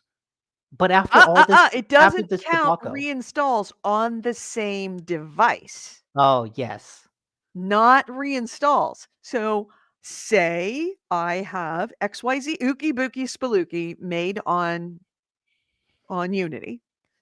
If I have Oogie Boogie Spelookie on my PC and then reinstall it on my PC, they won't charge it twice. They'll only charge it for that initial install. But if I have an Oogie Boogie Spelookie on my PC, I also put it on my Mac. I also put it on my Steam Deck. I also yeah. put it on my Xbox. I also put it on my PlayStation. Or if you Each of change, those will all count. If I your have it on PC my hardware, laptop, if I have it on my PC and my laptop and my Mac, each of those counts as an individual install because it's about on the same device. yeah. And I Um, think they've also said, what about Game Pass? oh, we'll charge Microsoft that fee. Right. Oh, that's And there hasn't been I a could statement imagine from the Microsoft. "Oh, will you?" moment Yes. that happened at Game Pass, because if every game that was on Unity was charged to Microsoft, I'm assuming that Microsoft would be under this like much bigger plan. Let's see, no, not here. No, here, not here, not here. Yeah, this one right here. I'm sure Microsoft has the Unity Enterprise, so they aren't going to get charged as much. That's the other thing about this pricing. Did you notice that if you have Unity Personal or Unity Plus, these are the smallest of small developers. You're getting busted for 20 cents per install, no matter what. If you Mhm. sell one game or a million games, you are being charged 20,000 or 20 cents per install. If you're a company that is a big company with a really successful game, you are getting charged 1/20th of what a small independent developer that makes a small game that hits $200,000 of sales. If you I make a didn't. million games Hmm. and you've got the Unity Enterprise, which is exceptionally expensive, you only you're getting charged a penny. So it's it's absolutely chilling the entire independent developer space. Independent developers are getting hammered while the big companies with a huge war chest to be able to pay these fees are getting pennies on the Yeah. dollar. It's targeting smaller developers. It's absolutely targeting smaller developers. And I had seen And yeah, it new installs per month is 0.0005 cents. if you're on Enterprise. That's right. That'd be 0.05 cents on Enterprise per install versus 2 cents per install. Yeah. It's and I'd seen speculation that this is done. Um Remap Radio actually had an interesting point. They looked at I forget where it was, but they looked at where Unity is making their money.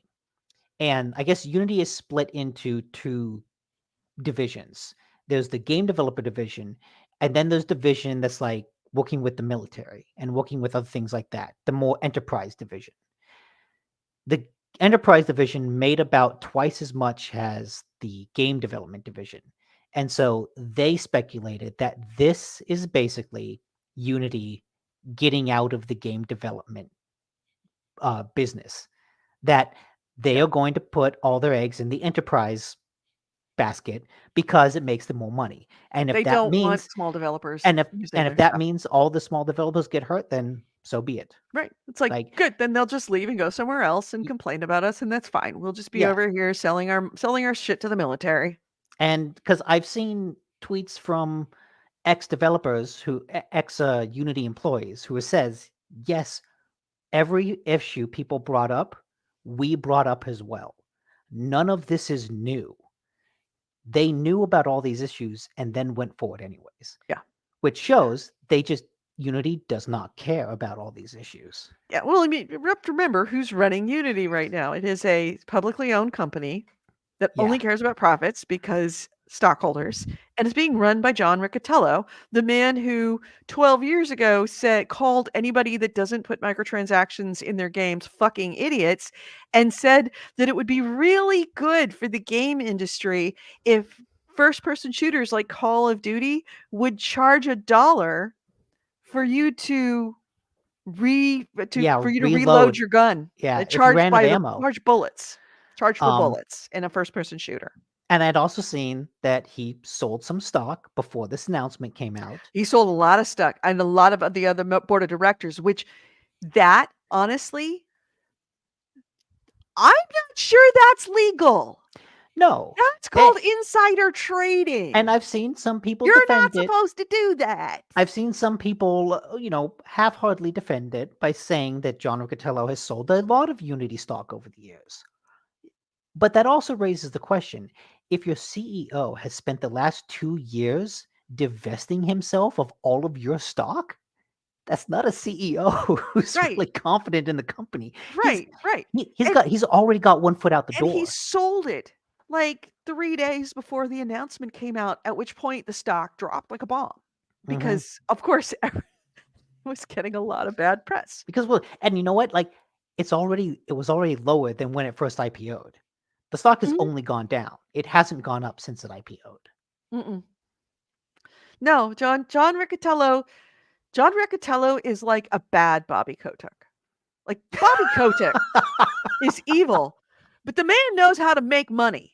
John Riccitiello is like a failed Bobby Kotick in that he's a shitty person and he doesn't make money. He actually only makes money for himself and then walks away and leaves a burning bill behind it. Like, he's the guy that it was with him that microtransactions were added to FIFA.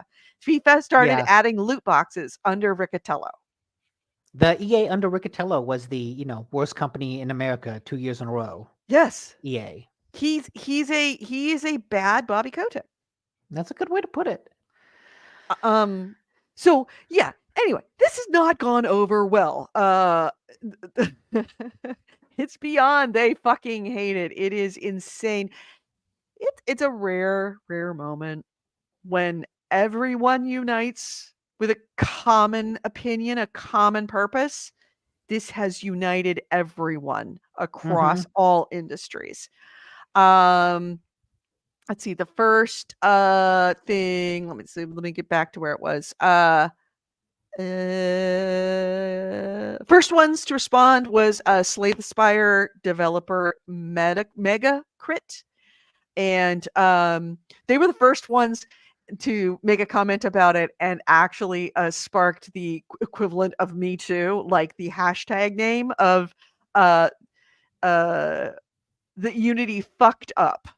And that they would be migrating their next game out of Unity. They've been developing this game on Unity for the past 2 years, and they're going to migrate it to stop what they're doing and just put it on another engine, quote unquote, unless the changes are completely reverted and terms of service protections are put in place. Massive Monster, the developers of Cult of the Lamb, also said that they were considering moving to a new engine in the future as well. Aggro Crab, which is the developer of the game Going Under, and another game that they're working on right now that's a Souls-like game called Another Crab's Treasure. They did the phrase that turned into the big hashtag, I fucking hate it here. Another developer, actually, the smallest of the small developers pointed out and illustrated how horrible this is for the smallest of small. There's a YouTuber named Daniel Suman who released a couple of games, one called Muck, which is a parody game he made out of spite, and he just kind of whipped it up in very short period of time and put it up. He published it on Steam for free, and it actually did really well. And then he followed it up with a game called The Crab Game, which was a parody of the Squid Games. Huh. Okay. And he took to social media when this announcement was come out to point out that at the cost of 20 cents per install, over the 200,000 install threshold, he calculated that, well, he knows that he had 28 million downloads between Muck and Crab Game, and that would cost him $5.6 million. So, yeah, if he had put those games out after January 2024, he would owe Unity $5.5 million for games that 2 little games that he just ripped out and put up on Steam for free. Um, so, Yeah, in AC light of Wraith that says it. It seems to be the choices seem to be Unity under the current crap management, Unreal under the authority of Epic, Godot with wonderful open source but no built-in console ports, or minor engines of questionable support. right, it's And that kind of essentially shows you wrecked that like the entire Unity landscape. Unity is still important. Like it's a widely used thing, and that's why this is such a big deal. Is Yep. because even if everyone switches to Unreal, like then everyone's using Unreal, and that itself is kind of problematic. But you know what I Right. thought when this whole thing blew up, and everyone's like, "Oh, people are going to switch to Unreal." It made me think back to an interview that the CEO of Unreal, I forget his name, or the CEO of Epic, I he forget was his name talking too. about the metaverse and like the actual technical way that you could create a metaverse and how it deals with APIs within an engine that can then be reinterpreted by another engine. And that would allow you to create an object in one game that could then appear in another game. Like Mhm. super nitty gritty technical details of how this thing could work. And reading that interview, I thought, that's a smart guy who's actually thinking about how this buzzword could work and not just trying to, you know, make a crappy metaverse for a quick buck. Mhm. If more and more developers just go to Unreal and it becomes a default engine of the industry, suddenly that's not much of an issue. That's how we get to the metaverse. Right. Is everyone switches to Unreal and Epic basically becomes the gaming industry becomes the Epic metaverse. Right. Yep. Yeah, Epic, I'm sure there was cheering in the offices of Epic Mhm. after this. Certainly in the Unreal division. And like to be fair, whereas Unity Epic Unreal has made a lot of strides into becoming a more smaller developer friendly engine. And so now you see a whole bunch of indie games coming out that are using Unreal Engine, especially horror games. There's a whole bunch of like indie horror games with the ray tracing from Unreal Mhm. that are taking advantage of the engine because they've made a lot of changes, not just in their usability, but in their financing to make that engine more approachable and like to fit the needs of a small developer. Right. It's also worth noting Epic is private. Yeah. Yeah. And AC Wraith also points out another issue that that's a real hit for independent developers who have been building on Unity. Like all those developers are like saying, "Yeah, we're switching off of Unity. We're going to be building on some other engine." A lot of them have put a lot of money into purchasing assets on Yeah. Unity they can no longer use because I mean they've lost that money. It's just a flat out loss. Whereas they thought they were investing in assets that they could be using in the future for future games. Now they've lost it. It's a rug pull. Yes. It's an absolute rug pull. So this did not go over well with anybody, and because of that, Unity had a little problem in San Francisco this week. You know what? Uh, You know what? a day later. I'm gonna put on my tinfoil hat. There were no death threats. No, they did. There were. No, no, there were no death threats. John Riccatello knew I don't want to go out there and have people yell at me. You know what? I'm just going to say I received some death threats because honestly, that's very believable. That is very believable. But that being said, they wouldn't close all their offices for 2 days. Um, so yeah, Thursday morning, where is it? I thought I had it. Where is it? Uh, Thursday morning, they had it was. I saw this in the Chronicle because, of course, I read the Chronicle um when I'm at work. That the offices in San Francisco, they closed the offices on Thursday and Friday because of a threat, like security concerns. They Mhm. actually shut down their offices in San Francisco. They have, I think, like 8 or 9 different locations, and they shut down all their offices. And then on Thursday, they were supposed to have a town hall meeting. John Riccitiello was supposed to appear at a town hall meeting. Now, originally to the mainstream press on Thursday, they had said, you know, we're just concerned. But then it was later discovered that by Bloomberg, of course, that the company canceled the town hall because of credible death threats. Riccitiello was supposed to address employees on Thursday morning in this employee town hall, but the company-wide meeting was canceled. And I'm sorry, 2 of Unity's offices were closed because of the alleged threats, one of them being the one down the street from me in San Francisco. So, they fucked around and found out. Yeah. And look, you should never send death threats to the developers, to the No, individual workers, to the people in the offices, because they're just no, workers. no, But you know no. what? This may be a controversial take. Yeah, say it. John Riccitiello deserves all your All death the death threats. threats. Send them to him. Yes, You have a moral clean slate sending John Riccitiello death threats. I There's no net negative from that. There's no net negative. If you make his I life miserable and harder, the world improves. If you make John This is Riccitiello in no way suffer, represents the opinions of GameHounds podcast. It's the more John sponsors and Riccitiello associates and employees. suffers, the more the world wins. Um, I wouldn't necessarily say that's a good idea, because regardless of whether he deserves it, it is illegal to do. It is illegal to threaten Oh, it's very somebody with illegal. death. Yeah.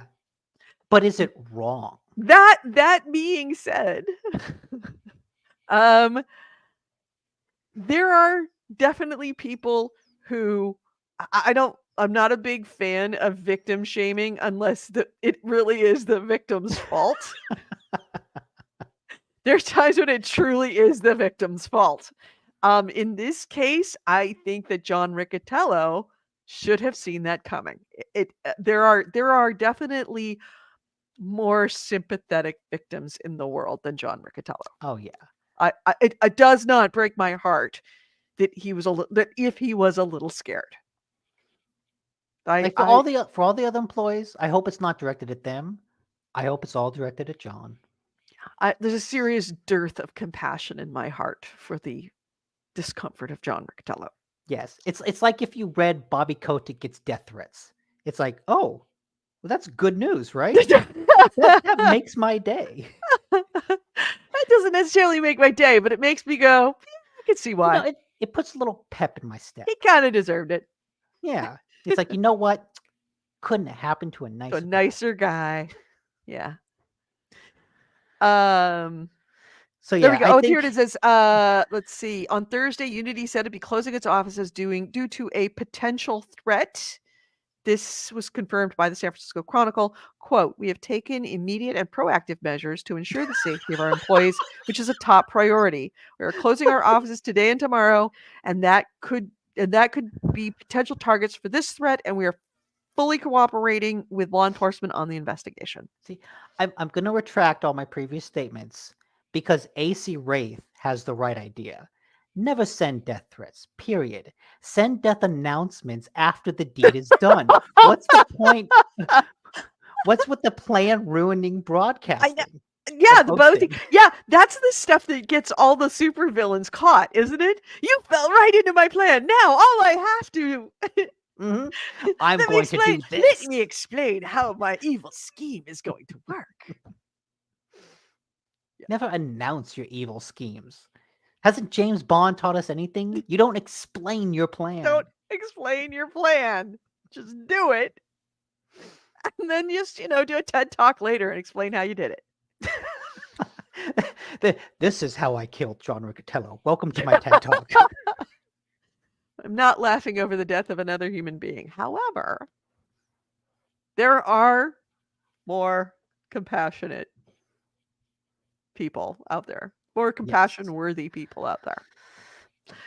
And Um, it's yeah, I think since Unity has backtracked on a lot of statements, but still hasn't backtracked completely, so this is going to be in the news for a while, right? Of what are they going to do? How much are they going to clarify? How much are they going to backtrack? And then what's actually going to happen come January 1st? right, right. I think they're gonna have to. I'm interested what Sony and Microsoft have to say about That's this. why I think they're going to have to, because, if every single independent developer in the world united, which they sort of have, all it's going to be is a bunch of people migrating their games over and leaving nasty comments on social media. Yeah. Or does that mean that Microsoft, even if it's a fraction of a penny, Microsoft is not going to be okay with being charged for Unity games on Game Pass, period. like assume there's 25 million people with Game Pass. If all of them download one game that runs on Unity, then what is that? It's 25 million times whatever the cost is. But that's one game. There's a lot of games on Game Pass that run on Unity. And since And it's it's Game not Pass, just and it's since it, not just on Game Pass on Xbox.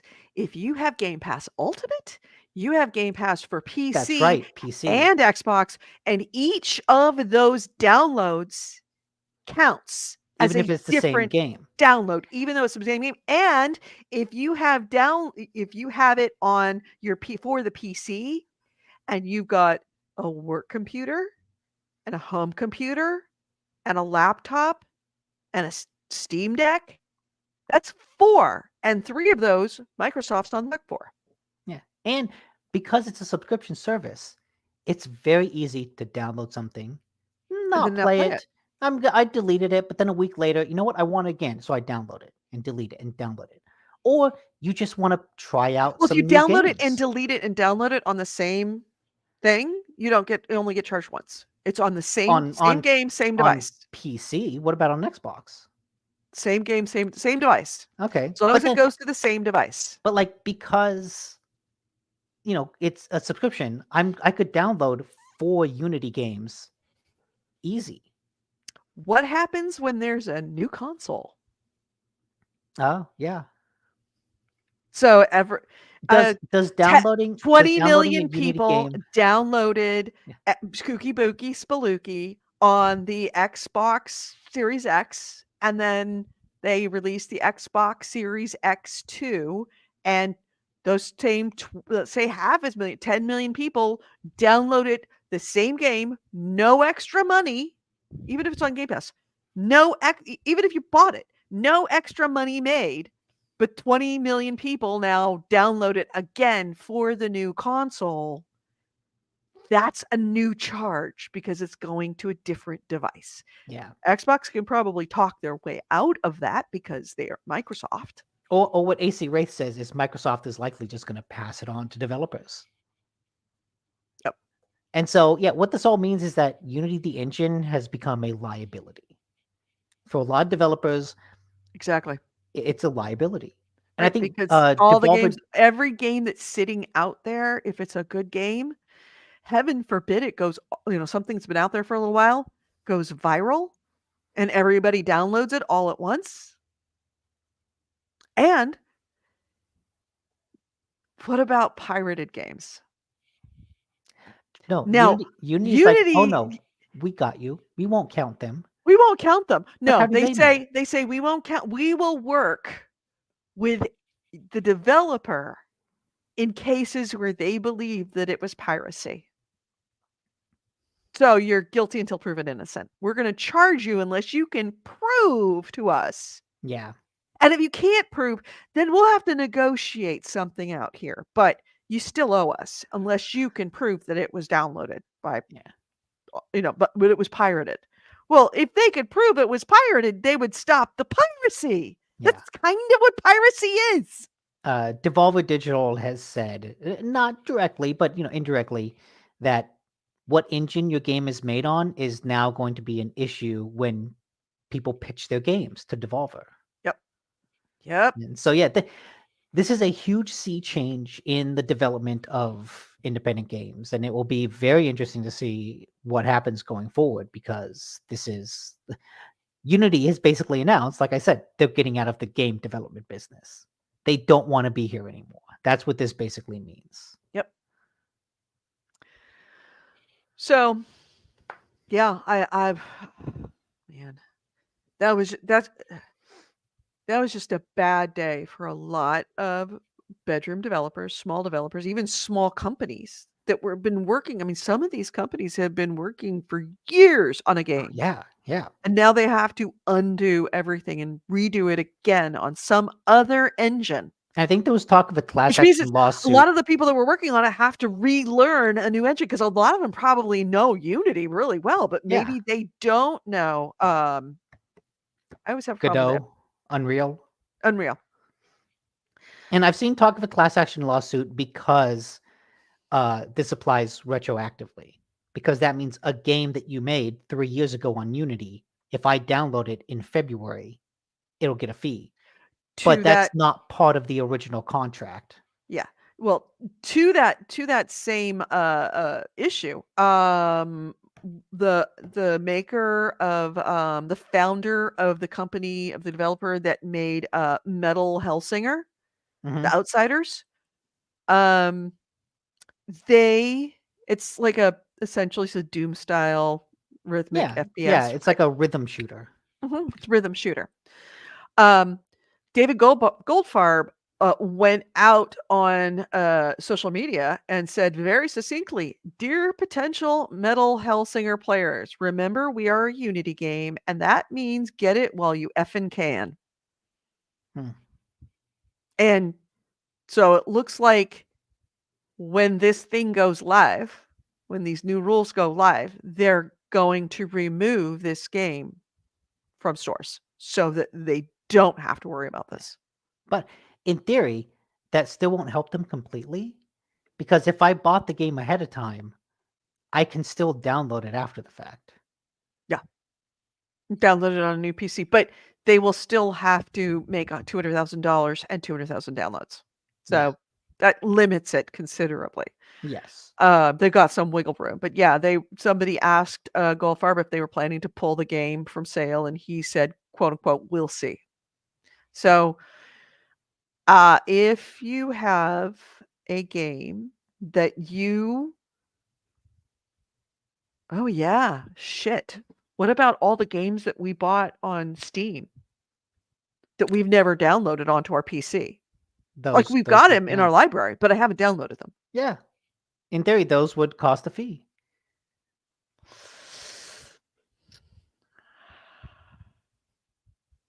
Man, that sucks. Yeah. I may just have to put them all on an external hard drive. Just download them onto a hard drive somewhere. Yeah. Just so I don't have so those developers don't get caught. Because if I ever do, I don't want to have them on my PC because they're, like a lot of memory, a lot of Yeah, space. Except their that's a games are lot of big. games. Yeah, you just don't want to stick around, have it run just a game hanging out on your hard drive. But I may have to get another hard drive and download or multiple hard drives and download all these games before the January of next year. Because those games they just might pull them. If you purchased it and not downloaded it, they might just make the game so that you can't download it. So then you've lost that money. Maybe. I'm sure it's possible. Yeah. So yeah, interesting to see where the class action lawsuit goes because I'm sure they have a case with like, hey, you're changing the contract that we originally published this game under. Oh, there's going to be a Yeah. massive, massive lawsuit. Massive lawsuit. Class action, hello? Because it's pretty much the entire independent game development industry. Mia, get out of the bedroom. Mia. Mia. Busted. There's no need. There's nothing in there that you need. Is she not allowed in the bedroom? well, she could go, but like when I'm not in the room and I just kind of see her wandering in, it's like there's no good's gonna come of this. Mm. She's gonna go into the bathroom, and the garbage can, and her big thing now is my makeup, like cotton pads to take off my makeup. She pulls those out and chews them up. Oh. Yeah, there's no reason for her to be in there. Mia, where are you? Mia, did you go back in? Mia. Okay, no, you didn't. You were right here. Good girl. She's good most of the time. Um. All right, so moving right along. Unity bad. In a like potentially completely opposite end of the spectrum. Um. Ooh, there's a Hogla. Oh, I'm gonna Oh, have to watch that later. Yeah. yeah. Completely opposite end of the spectrum. Fables author Bill Willingham has announced that he has basically put Fables, the comic series, into the public domain. And he said this Wait, because is that like Fables? That's the one that they made The Wolf Among Us. The Wolf Among Us. Yes, that's the comic series that The Wolf Among Us is based off of. Oh, because I was thinking like Fable. I'm like, wait a minute, the Fable the game? Oh no, Yeah. Fables. So he's basically said that over the years, the higher ups at DC, which published Fables, all the good people have gone. And now everyone that's left is just a bunch of assholes who have been always they've not lived up to their side of all the contracts. They've tried to like trick him out of signing away some rights. I think they tried to reboot Fable recently, and like they wanted it to be completely owned by them, not him, and he refused.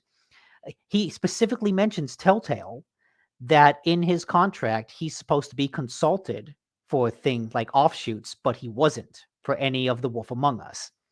He wasn't consulted for like Oh. spin-offs or artists that would work on Fable spin-offs.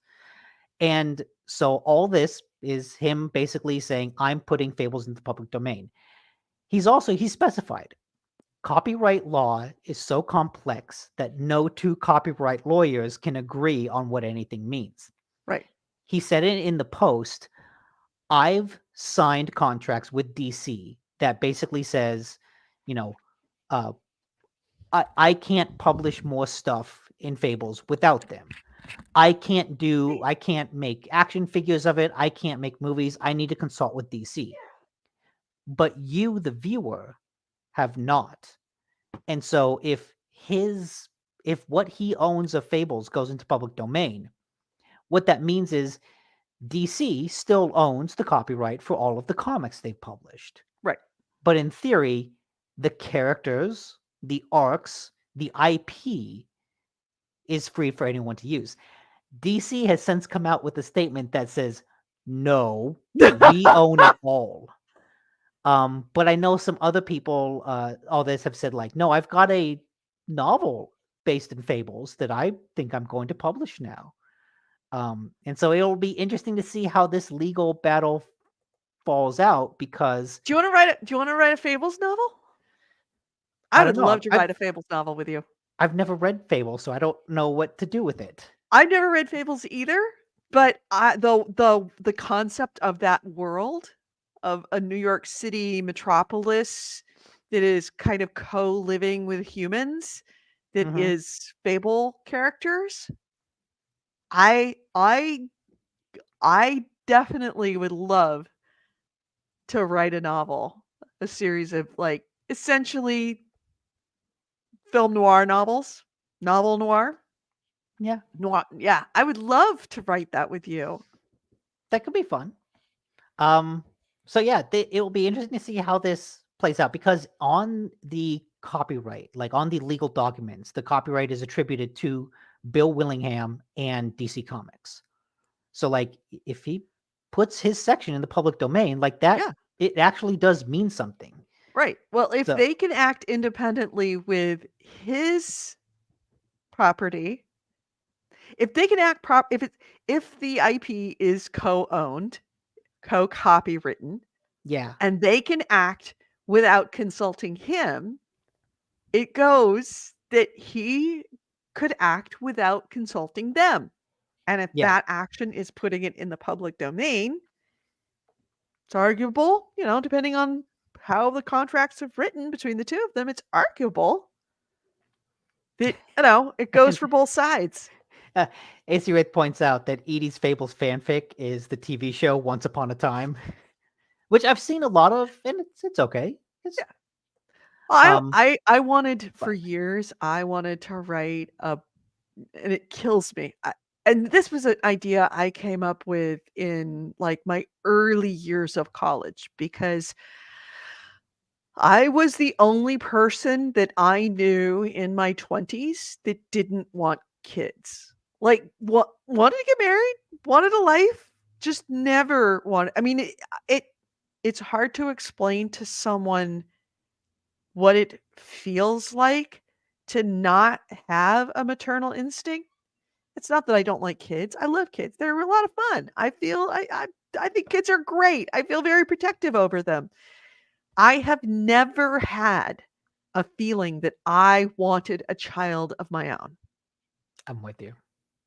It just and Kevin was the same way. It's like never felt that I wanted a child. Now that I'm widowed and heading into my retirement, I do sometimes wish that I had a kid, but not because I want a child, but that it kind of sucks that I have nobody to take care of me when I get old. So that's not really a good reason to have a child. Is what can I get out of you when I get old? Who's going to wipe my ass when I'm too old to do it? That's not a reason I'm to have a child. investing in a worker. I'm investing in free work, right? Free home care. Um, it's not an investment in your retirement. It should be something that you want Yes. for yourself. And my thing I always said, if I could ever think of what an episiotomy is and not get the huzz, then I'm ready to have kids. And that was kind of like my litmus test. So let's see, why did I get onto that about having not having You said children? something about an idea you had in early college. Early college. I wanted to write a book.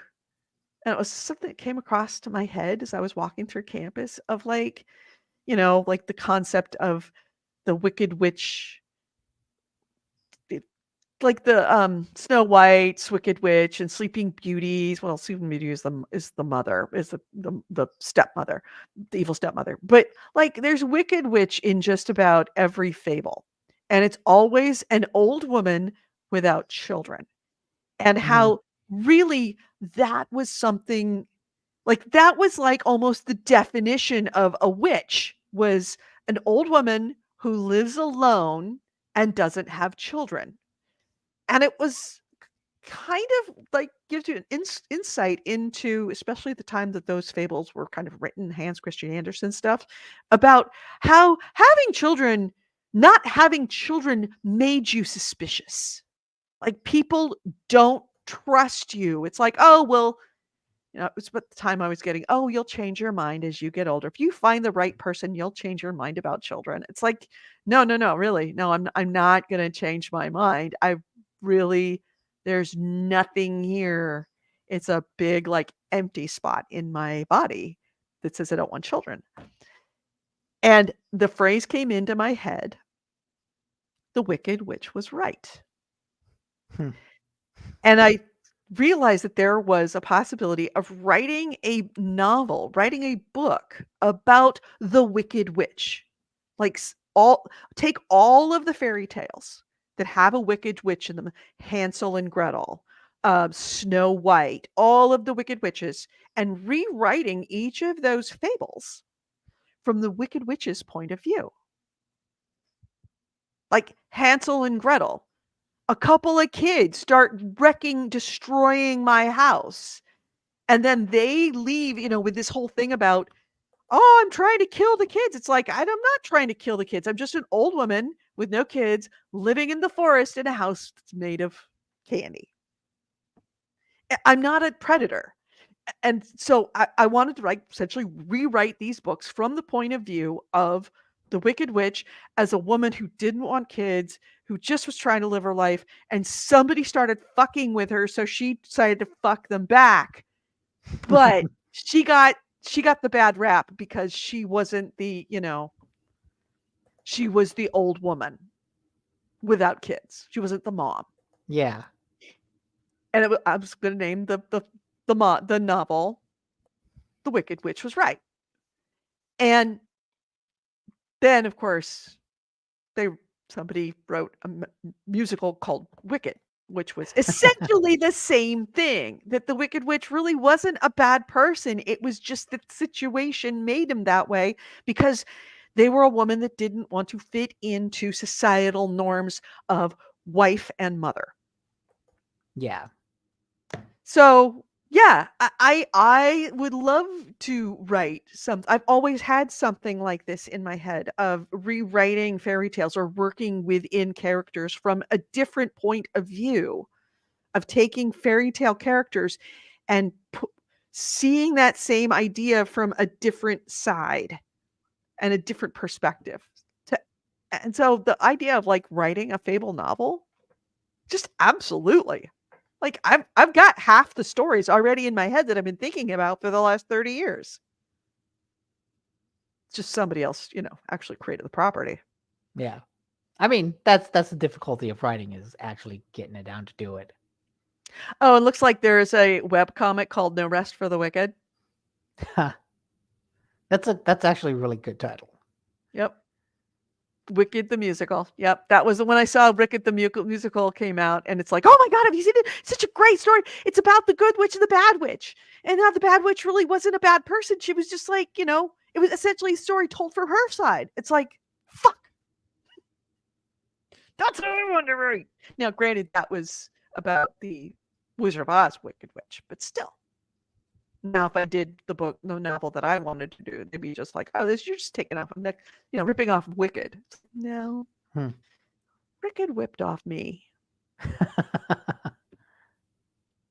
Got in my brain and figured out what I was going to do. Edie, you should put pen to paper that. Then, yeah, I really should. It's, half of inspiration is action. Actually, 3/4 of inspiration is action. So I just haven't ever done it. I got a couple of like great ideas in my head for books that make me laugh every time I think about them. And I occasionally run scenes in my head as I'm driving that make me laugh out loud, but then I don't write them down and I forget them. I think it was Night in the Woods that had a really, really good quote about witches and woods and things like that. I don't remember what it was though. But I think it was Night in the Woods, which is also just a great game that everyone should play. Mm-hmm. Yeah. So, yeah, if he's put it out there, and I'm down. I'm so down for writing a novel with you. We might have to actually go get the web comics and then read them, or like the comic books, and read them. Oh, actually, I found it. It's actually from a piece of DLC called like a prologue to Night in the Woods called Lost Constellation. Mm-hmm. The quote is, "What is a witch? You mean the woman in the woods? A man in the woods is a hermit or a woodsman or a huntsman. They didn't have a name for women who weren't where they should be, so they stole a name they feared and hated and pressed it onto us." Exactly. Night in the Woods, fucking great. Such good writing. So anyway, anyways, what complicates this whole issue is that Bill Willingham is also kind of like a right-wing dickwad, who's like wrote anti-abortion, anti-Palestine stuff into fables. No, So really? it's complex, but you know what? This is kind of a King Kong versus Godzilla situation where it's like, you know what? Just let them fuck each other up. In the meantime, hey, Well, if Fables he goes, puts it in the public domain, you Fables can go in the always make public it a domain, left-wing screed based on fables. and that's what I've seen so many people comment is like, now we can make the progressive fables that Now we can pisses off fix Bill fables. Willingham. So yes, it's complicated, but also like, look, even a right-wing dickwad can make like a really genuinely good move like this. Like Mhm. this is a big deal, and I think it forces people in DC to like confront the complexities of copyright law in a way that a lot of people haven't, because Right. copyright law has been really messed up by big corporations at Disney for years, and it's good to kind of challenge it in this way. So yeah, I think only net benefits can come from this. Yeah, agreed. But, to be seen, you can guarantee you this is gonna go to the Supreme Court. If he decides to fight it, it's gonna go to the Supreme Court. Yeah. That's one of the reasons he decided to do this, because he's like, I'm so pissed off having to deal with DC. I don't have the money to sue them. So you know what? I'm just gonna say fuck it. It's in the public domain. Right. All right. So, speaking of more shitty companies doing shitty things, and look, we get to use one of our, legendary tags, this week in the Ubisoft shit show. So this week in the Ubisoft shit show. Ubisoft employees are angry, super angry. They've been angry for a while, but now they've reached a whole other level of angry. So Ubisoft promised in summer of 2021 that in many of their studios, because like the whole pandemic thing, etc., a lot of people were working from home. Ubisoft Montreal, that's where they do Far Cry 6 and Roller Champions, For Honor, a bunch of the Assassin's Creed games. They were told that they could remain 100% remote long term, and many of those employees made major life decisions based on that promise. Some of them accepted job offers at the studio because they were told when they came on that they were going to be 100% remote long term. Bunch of existing employees bought houses not in Montreal, outside of Montreal, because they were all going to be here long term. It all Mm. worked out. So for 2 years, they were told that. And then they announced beginning September 11th that Ubisoft Montreal employees were expected to work a minimum of 2 days a week in the office. That has not gone well. A bunch of these employees are like, we literally just bought a house that and we sold our house in Montreal and bought a house not in Montreal, hundreds of miles away from Montreal, because you said we were going long-term remote work. And now we're not. And now we can't go back. There's nowhere to go back to. Bunch of people up and quit their jobs for a new job at Ubisoft Montreal. And now they found out that they have to go into the office 2 days a week. So now they have to find a house or somewhere to stay in Montreal. Not exactly the cheapest place in the world to live anyway. Yeah, that's for sure. So this announcement immediately sparked anger with pretty much everybody that works there. There are posts, they have a company intranet, and there were posts in the company intranet that listed numerous issues that the employees have had historically with working from the office, about why they don't want to return. That's Things true, like, considering the toxicity that Ubisoft came under fire for not that long ago. That would really encourage people to work from home. exactly. Oh. In addition to the fact that, they're like, when you're in an office, there's a lot of noise. It's an open floor plan. So there's noisy phone calls going on in an open office. They have, of course, the transit costs, because some of them will now Mhm. be adding the cost of transit to what they were expecting they were going to have to cost in order to take the job. Um, they say that there's not enough equipment or accommodations for accessibility needs. and different working styles in the office. People that are neurodivergent, people that have physical challenges, that they need accessibilities, people that are now pregnant because they thought they were going to be working from home, and now they're pregnant. They've got to haul themselves into offices.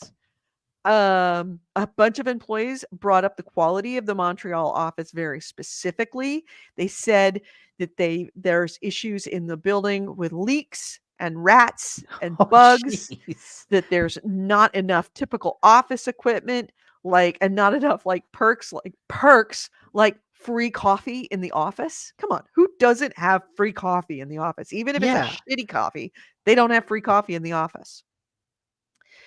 Several of them raised ongoing concerns about how, hey, even if I'm not immunocompromised, but there are some immunocompromised people that are working there, that they are very concerned about COVID-19, that even though COVID-19 is, the pandemic is over, COVID-19 still poses a threat to a lot of people with health issues There's that are a immunocompromised. new booster coming out relatively soon.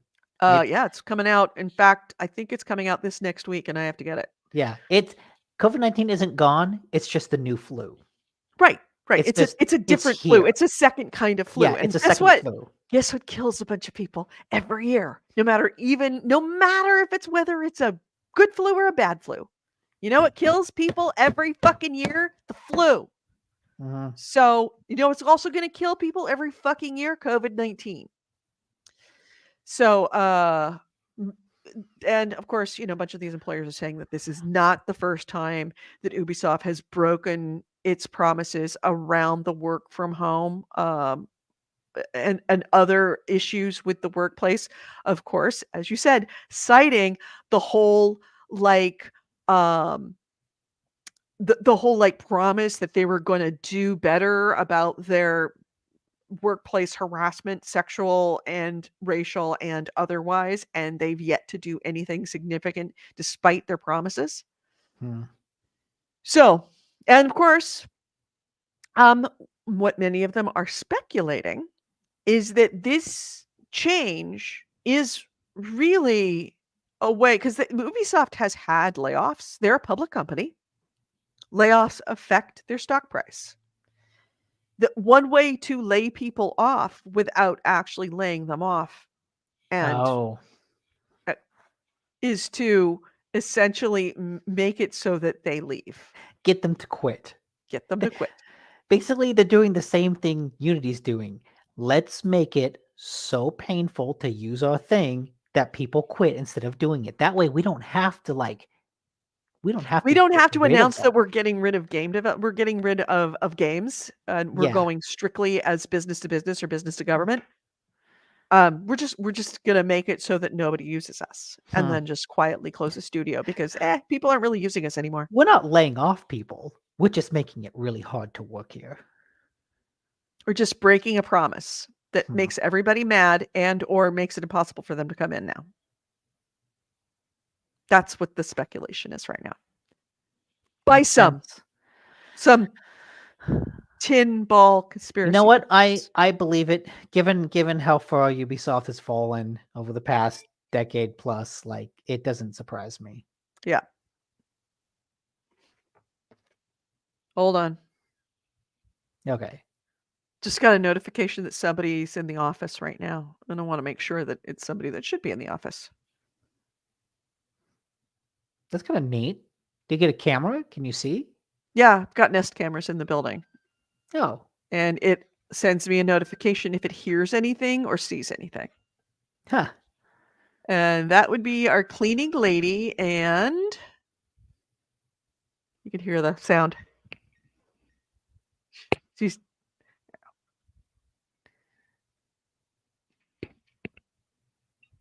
I can hear beeps and stuff when you put Yep. it up. Oh, I hear that. Yes. Yep, that's the alarm going off, so that they have to put the alarm in. So basically, the cleaning lady doesn't know how to turn off the alarm. No, she does. It's like when you open up a door, it usually goes beep, beep, Oh, beep, okay. beep, beep, until you put the code in. And if you don't put the code in, then it goes much louder. That's got to be the cleaning lady and her husband.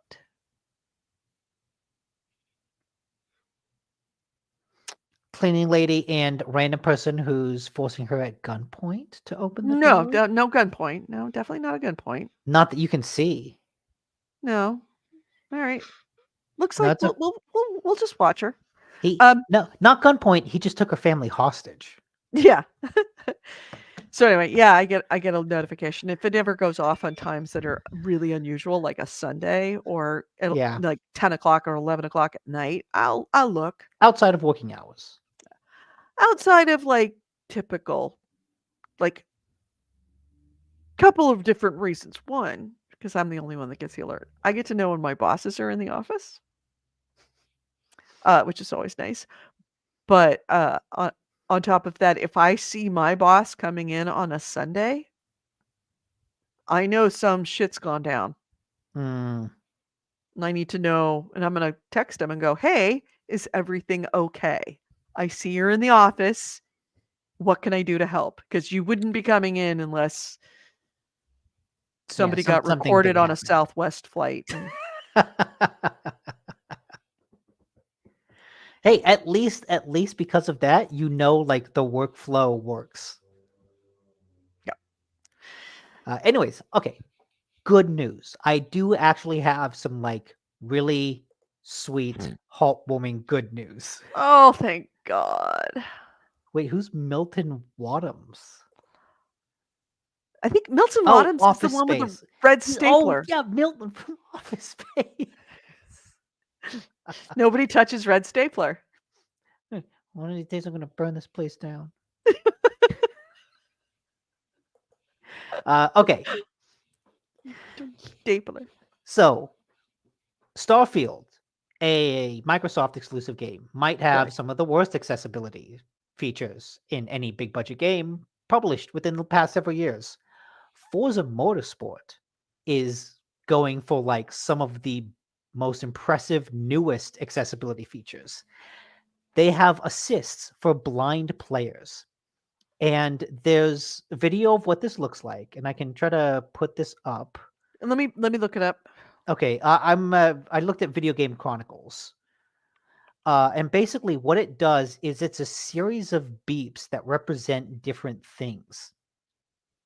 So there's an audio cue of when they should brake going into a curve, and then when they should accelerate coming out of the curve. So that basically says like, this is when you stop braking. Now this is when you start accelerating out.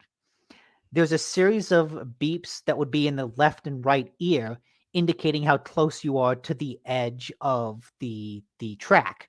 So like as you come up to a curve, you get one beep that says start braking, and then one beep that's like, oh, I'm a little too close to that curve. I'm a little too close to that curve, a little too, and then a beep that says this is when you should start accelerating out. Interesting. Yeah, it's a really impressive system. I think Yeah. if you obviously you'll need the audio, right? Obviously the video can't be muted Right. to get the full effect of it.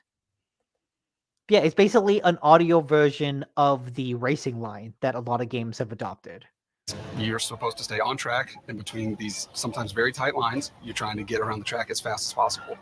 So we knew from the get-go, we did not want to try to make this ourselves with the assumption that we were doing it correctly. So we brought in Brandon Cole. We got him integrated into the pipeline. And we didn't want to just bring him in kind of every once in a while. We really wanted him to be integrated into the process. What I love about working with Brandon is he's very candid in his feedback. So he will tell you right away if something's not working. Very close to being off track there, but I wasn't. I was there. Okay. Spoke too soon. As we were going through week to week and making kind of some incremental progress, but it still felt like it was still up in the air. And Brandon was trying to make his way around the track, and we made a change. And we noticed, we were like, wait, he's staying on the line. He's following this turn really, really well. And Brandon came back and he was like, wait, is it happening? Is this really happening right now? You are perfect right now. You're driving. You're perfect. Yeah. Oh, look at this turn, Brandon. When it did happen, at the same time, it was out of the blue. But I remember just genuinely being baffled at first, like, wait a minute, I'm not going off track. Wait a minute, I just made that turn. To get to a point where you're not crashing all the time, it felt like the gap had been bridged. That was a real, I talk about accessibility being breaking barriers, and that I think is the point where the barrier broke. And we cruise to the end of the lap. Woo! Even watching Brandon go on the track for the very first time was a sight to see. Knowing that we had been able to make something that we had thought impossible possible was very cool. I think the centerpiece is the steering guide. The steering guide will pan your car engine noise and your tire sounds to either left or right based on the direction you have to turn. There is our track limit cues, which gives you a kind of a beeping alert that lets you know you're nearing the edge of the track. Not necessarily that you're on it all the time. It's not a bad thing to be on the edge of the track all the time. Sometimes you have to be on the edge of the track. That's Sound kind of design is cool. huge, Yeah. especially in And, the blind I space. guess I mean, you can't users- see, you can hear. Normally we don't sit and watch something like that completely, but that is really, really, Yeah. really, really cool. It's really cool, and users will be able to adjust the pitch and volume of each of those indicators to make it so that, that could very easily be a whole bunch of sounds. But like any other accessibility thing with any other customization, you can control the pitch and volume of each of those indicators to kind of make it more to your preference. Mm-hmm. That's awesome. That is, Yeah. thank you. I needed a good feel-good story today. That is really, really, really cool. AC Ray says, I have relatives that could use this in real life. Too bad one of them can't hear well either. Point. No, can't do anything about that. Yeah. But yeah, so that's really, really cool. And it's nice to see a game doing that, because I think that's the kind of thing that you go to a big budget first party game like Microsoft, like Xbox for, is for those type of features that you wouldn't expect an independent developer to be able to invest the time and resources to figure out. Right. Like, that's the kind of thing where a big budget game differentiates itself from the rest of the pack. Right.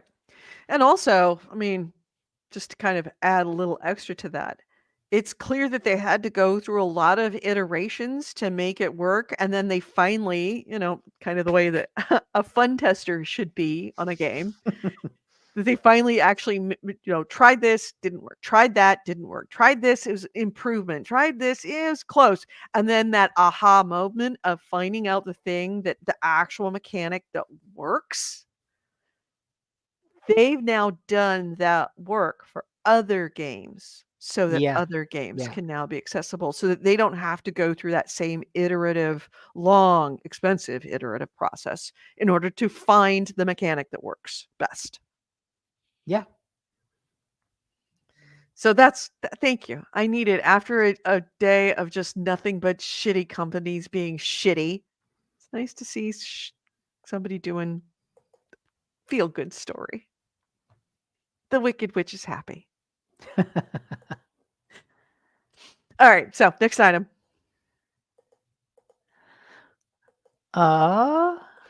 Let's say this. This is another pretty good one. Mhm. Sims 5 is going to be free to download. I don't And call that that's- good. I call that gonna be expensive. This is Sims. We'll It's gonna see. be microtransactions. Because the thing is, Sims 4 went free to play years after it came out. Right. And I don't know. I feel like it can go either direction. Like, Sims feels like the type of game that really benefits from, that type of a la carte sales, right? To be able to download the game and play around with it for free, I think is really beneficial. Mhm. It's the type of game that I think gets a lot out of being that. To be able to play it for a little bit for free and then invest more and more has your familiarity and your desire goes up. But Yeah. yeah, But also, it's, it says to me that Sims 5 base game may be free to download, but it's gonna be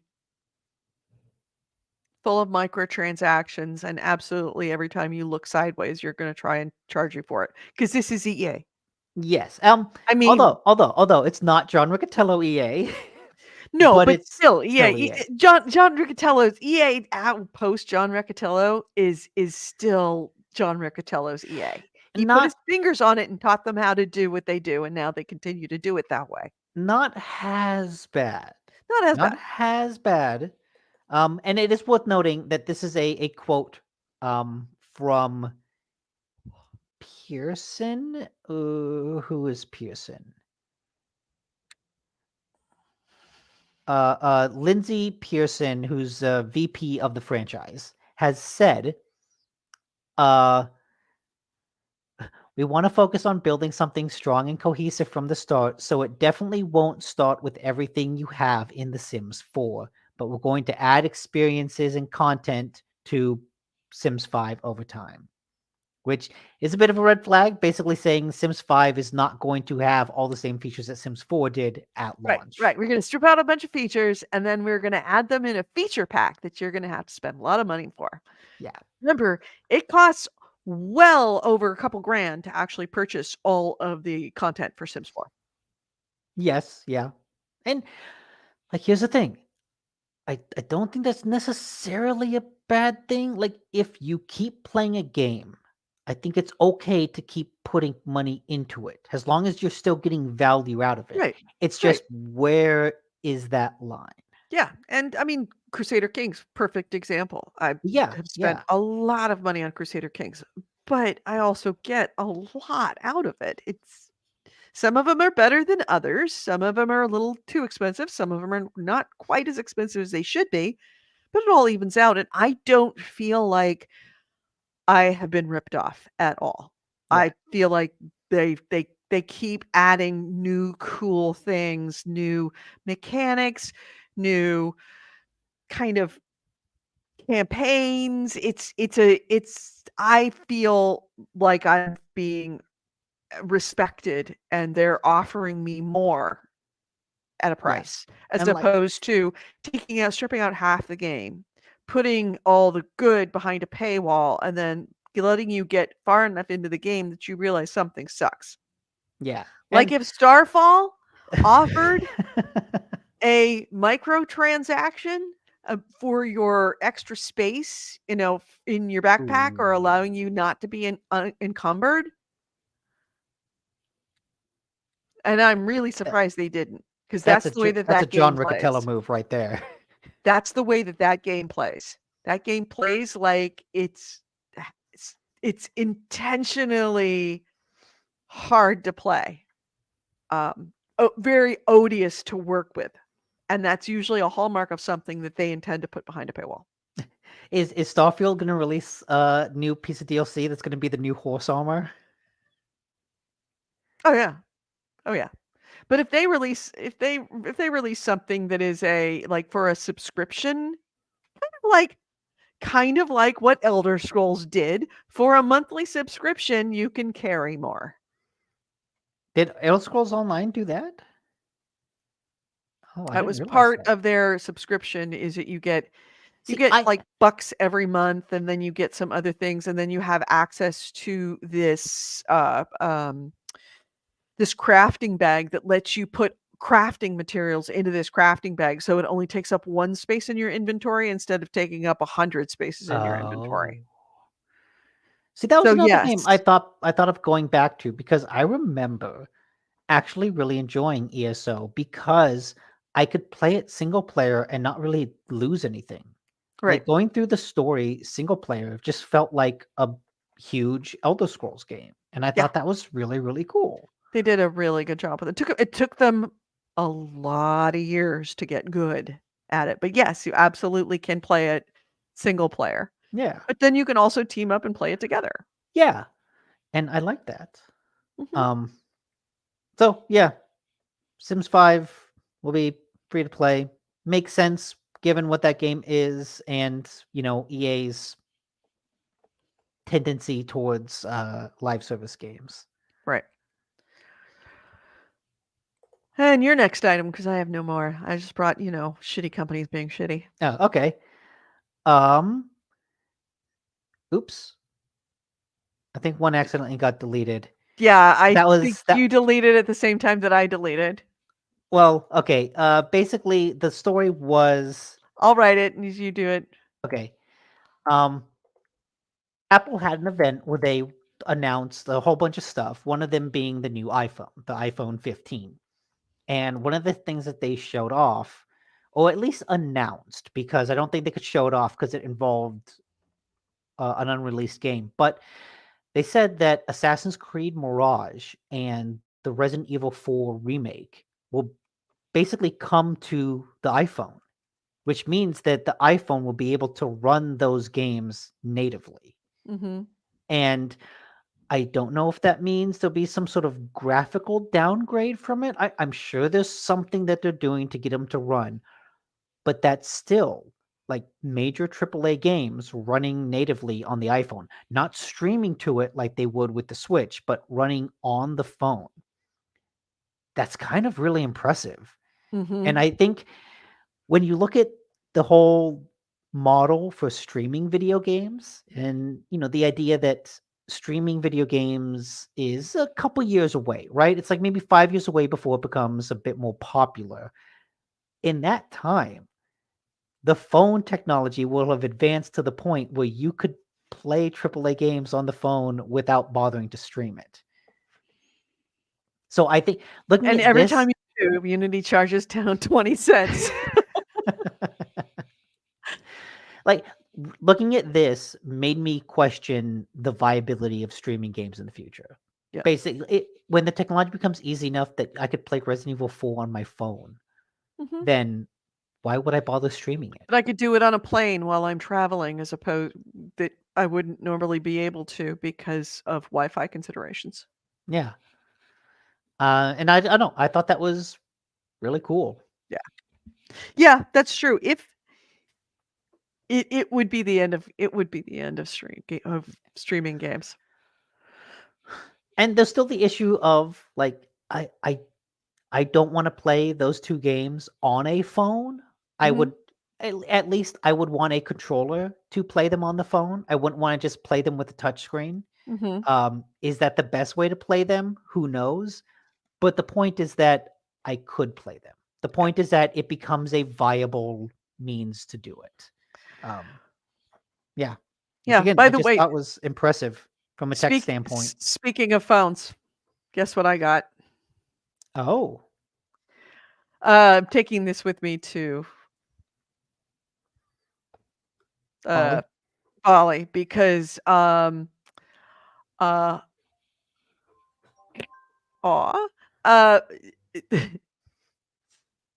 no, I did not take advantage of this old man.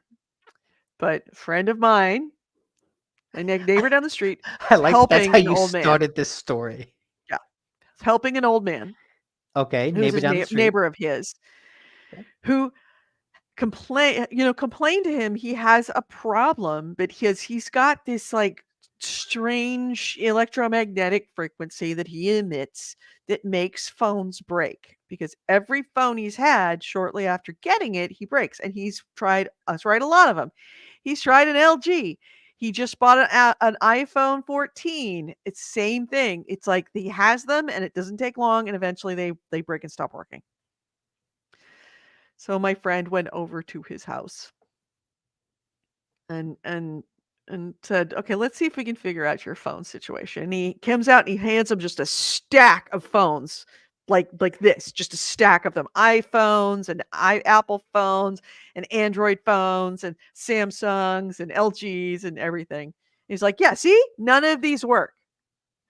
So Philip's like, "Well, I'm gonna take him and see what's wrong and see if it's something that I can figure out, not in your electromagnetic sphere of influence." They took him home and plugged him in. They were all out of battery. Oh, no. Yeah. He just hadn't charged them? Oh. Yeah.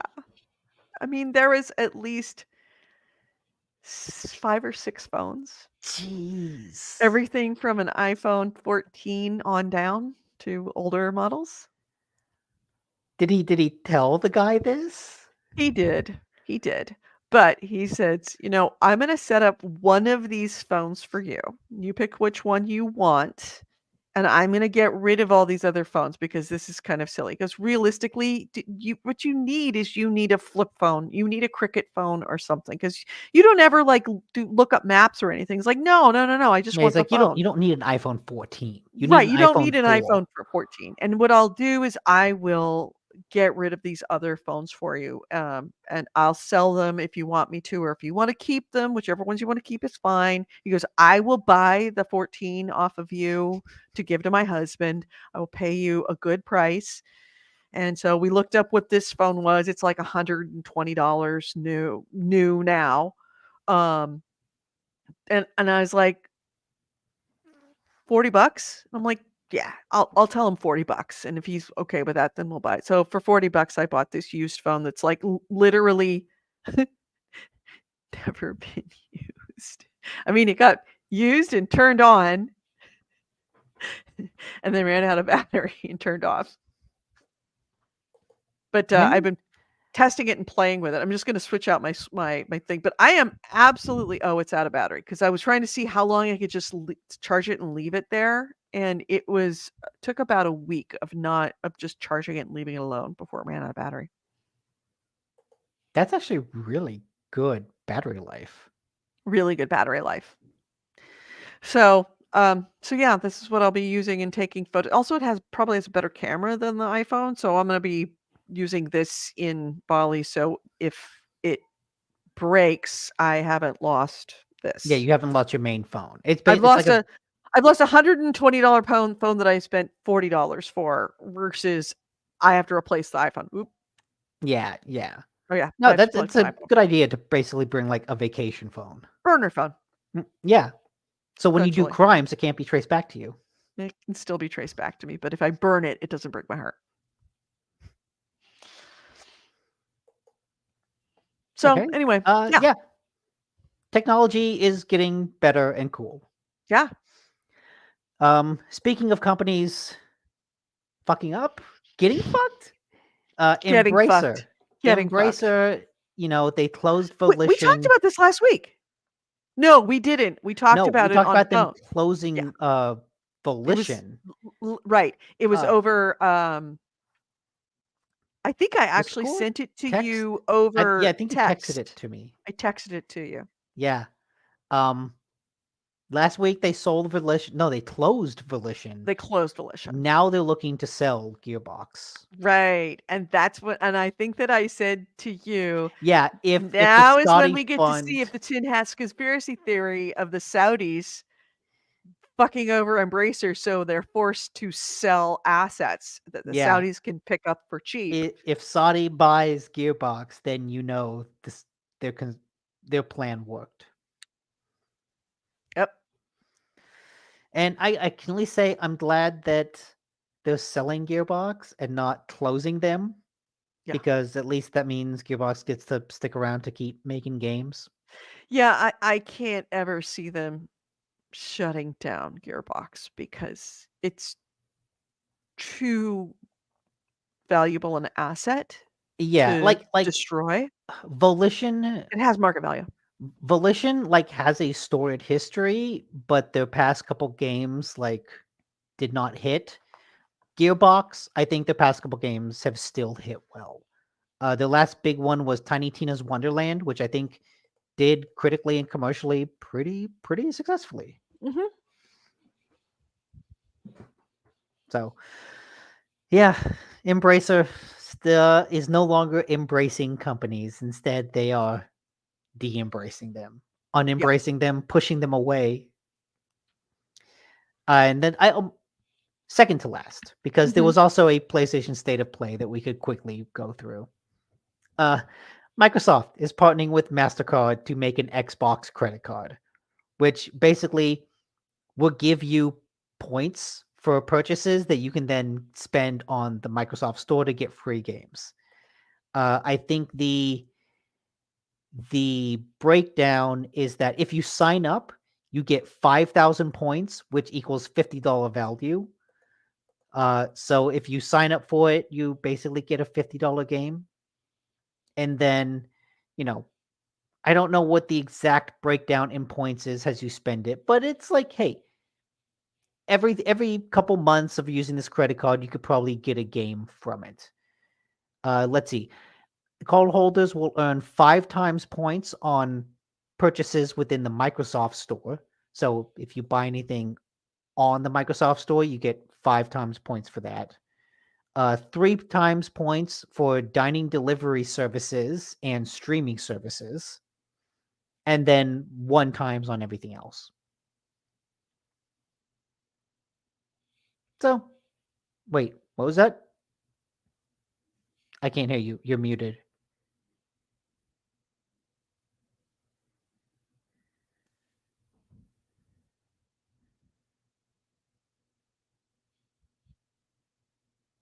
No, I don't. No, I don't hear you. Does anyone else hear her? Is it just me? Am I going crazy? Okay, she says no. Have I suddenly gone deaf? No, you have not gone down. Oh, there you are. Yeah, I unplugged my headset by accident. I pulled the head thing out and it kind of fucked it. What can you use the points on? Microsoft Store. So Hey, you if you buy a lot of games, if you're a big Microsoft fan, like, go for it. I have an Amazon card that basically gives me all the points on Amazon that every couple years I use it to buy a TV. Yeah, in fact, I'm looking. You remind me to look up to see how many points I have on my Alaska Airlines account. Oh, I can go first class, 2 first class tickets to Europe right now, and still have points left over. Yeah, that's good. I did look into getting the Alaska card. Alaska card's a good card. Yeah, I'm very close. Yeah, because especially if you're West Coast, the Alaska card is a very good card to use because of the companion fare. You get an annual free companion pass.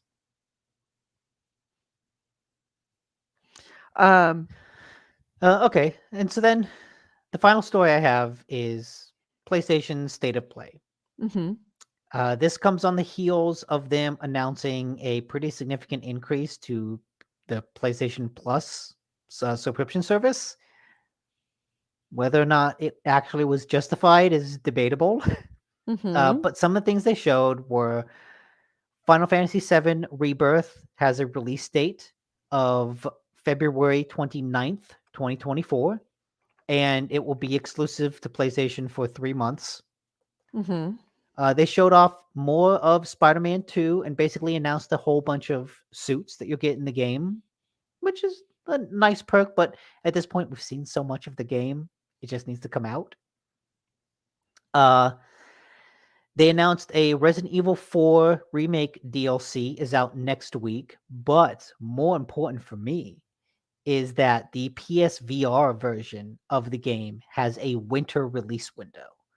Now, that could mean December, that could mean January, February, but basically that means it's coming within the next 6 months. And conveniently enough, it's on sale. So I picked it up for $40, which is pretty good. But I'm looking forward to Nice. playing that in PSVR, hopefully this year.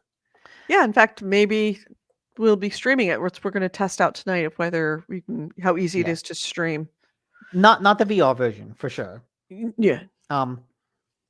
But then Ubisoft, speaking of Ubisoft, they showed off another trailer for Avatar Frontiers of Pandora, which continues to look like a surprisingly good game.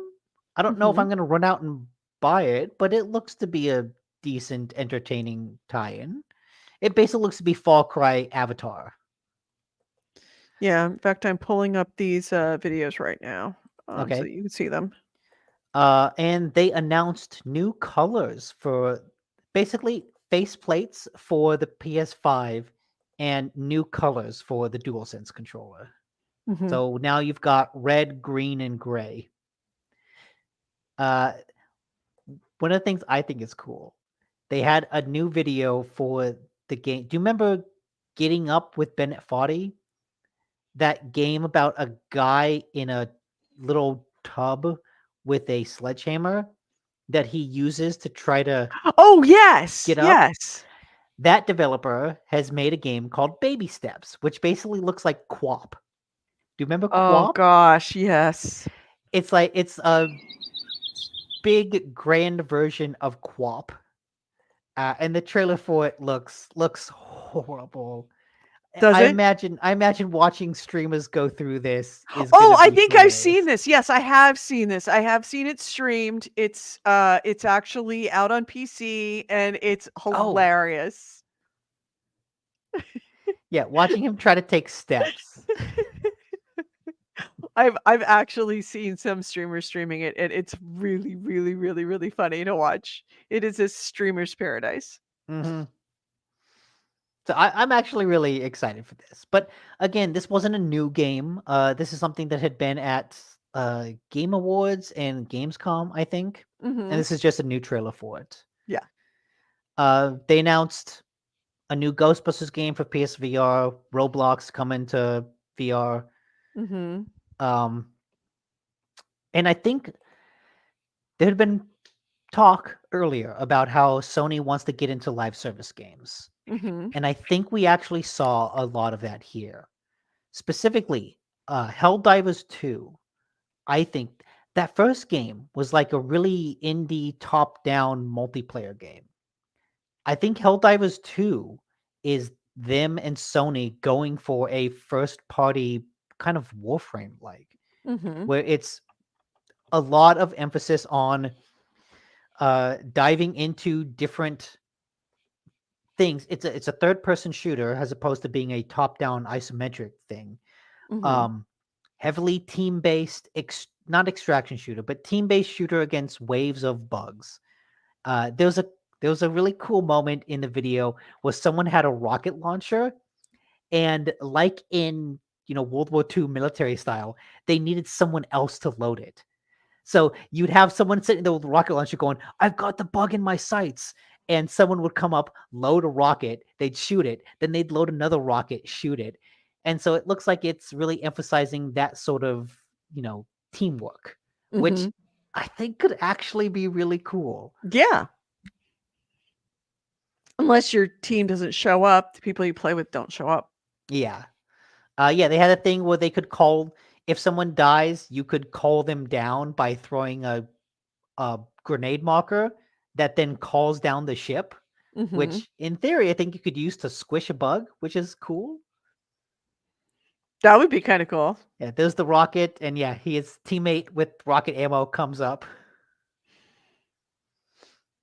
Yeah, Oh I god, think this looks just I can see stressful. That's the best thing I can describe it. This game is stressful. it looks a lot like Outriders, Yeah. which we had a lot of fun with Yeah, we did. back in the day. So yeah, I could see this being Sony's like first foray into live service games because it's heavily team based, heavily mission based. Mhm. You can do cosmetics for your character.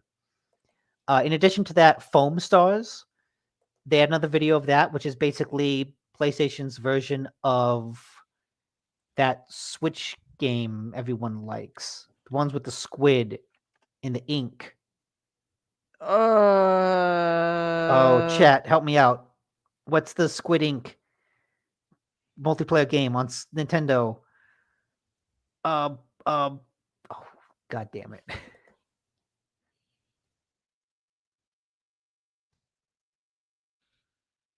Splatoon. I can't remember that. Splatoon.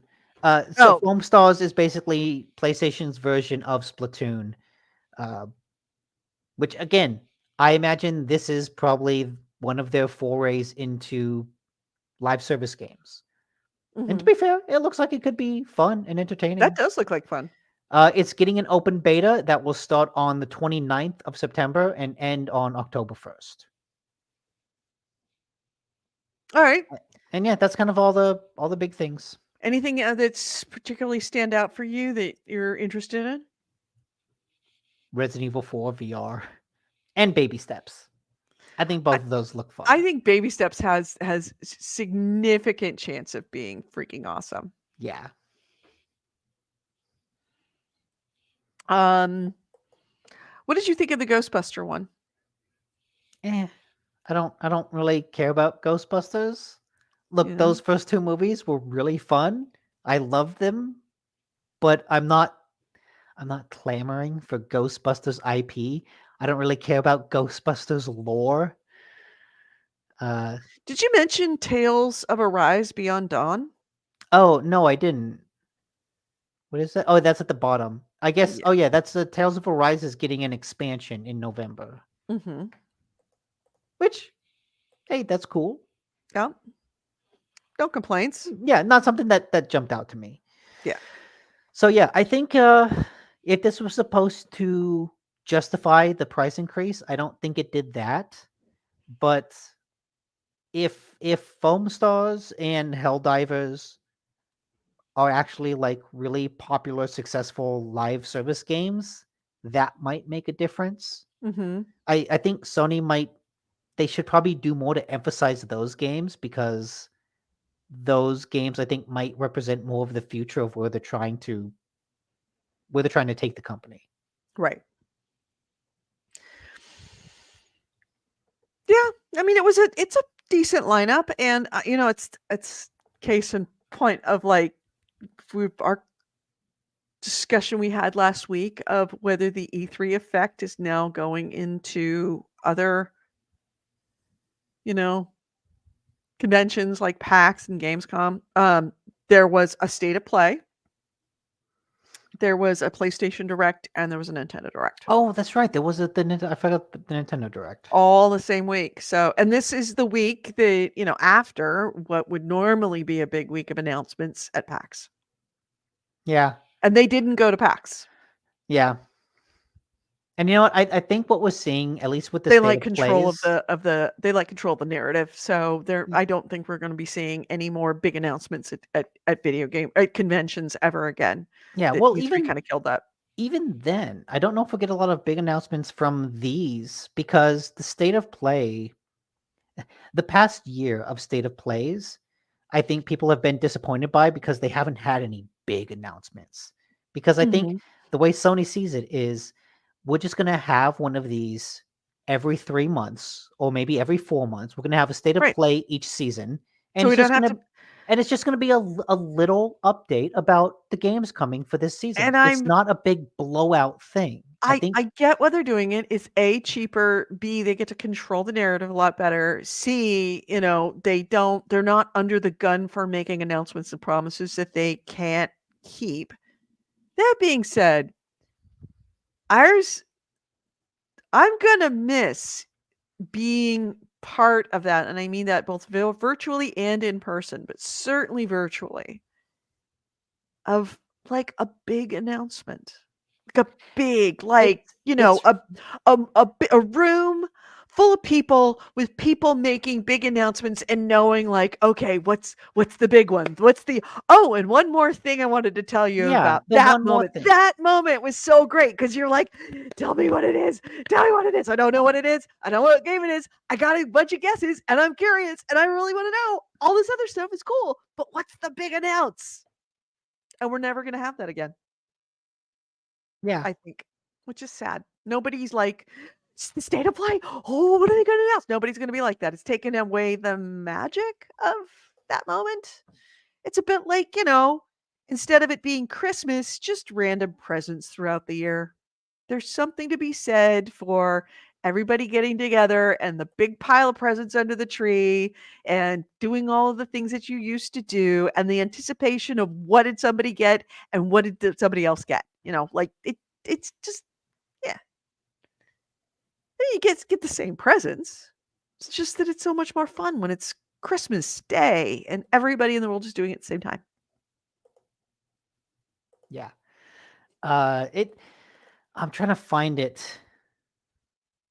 Sci-fi horror game re something. Maybe chat can help. Like What was the game? I don't remember what it was, but there was a convention that was showing a bunch of game trailers. I think it was like maybe it was the Game Awards, but they showed a game and I was watching the Waypoint react to it. The Waypoint crew back when it was a thing. And the game came out, and it was like a sci-fi horror game. And the two guys were watching it, going like, "Oh, hey, this really looks like that old blank game that was announced 6 years ago and then fell off the face of the earth." And then title card, it's that game. And their reaction to that of Routine? routine, yes. The reaction to that of like, "Oh, this looks like routine. Oh shit, it is routine." Yeah. That Oh my god! And everybody in the whole place going, "Holy crap! It's coming! It's coming! Oh my god!" and like that reaction, the past several state of plays, and even I think the Xbox Directs. I guess the past Xbox Direct was impressive in that it showed off a bunch of like new things. But that reaction of, "I'm watching a trailer, I don't know what this is for. What is this?" Mm-hmm. The past several state of plays have not had that. Yeah. They've only been like, "Hey, here's a game you know is coming. Here's a video of it," and it's kind of boring. Yeah. Yep. I think Yep. Took the fun out of it. Xbox, at least the past one, justified of like, "Hey, it looks like there's actually a lot of good first party Xbox games coming. Yeah. Let's see how they turn out." But it was at least fun to watch. The past several state of plays have not really been fun to watch. No, It's like, now hey, it's just checking off boxes like, here's this game, here's that game. Oh, and then if we're gonna make a new like big announcement, we're just gonna release it by, press release. There's nobody, and I get why they're doing it. It's safer that way. But at the same time, that's no fun. It can't be fun. It's not fun for us. And it can't be fun for the developers. The only people that didn't care about the fun are the, widget salesmen. And the thing is that it's become widget sales now. Just like movies. We all know that there's a new Star Wars coming out. We all know. And when if it's something that hasn't been out and they're announcing it, they're just going to release a press release, and it's going to be hitting Variety or do a leak, and then Variety will know about it, and then they'll confirm it, and it's all very boring. It's a shame.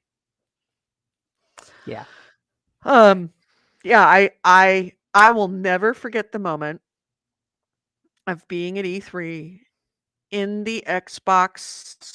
This is when Xbox was actually part of E3, so this was a lot of years ago.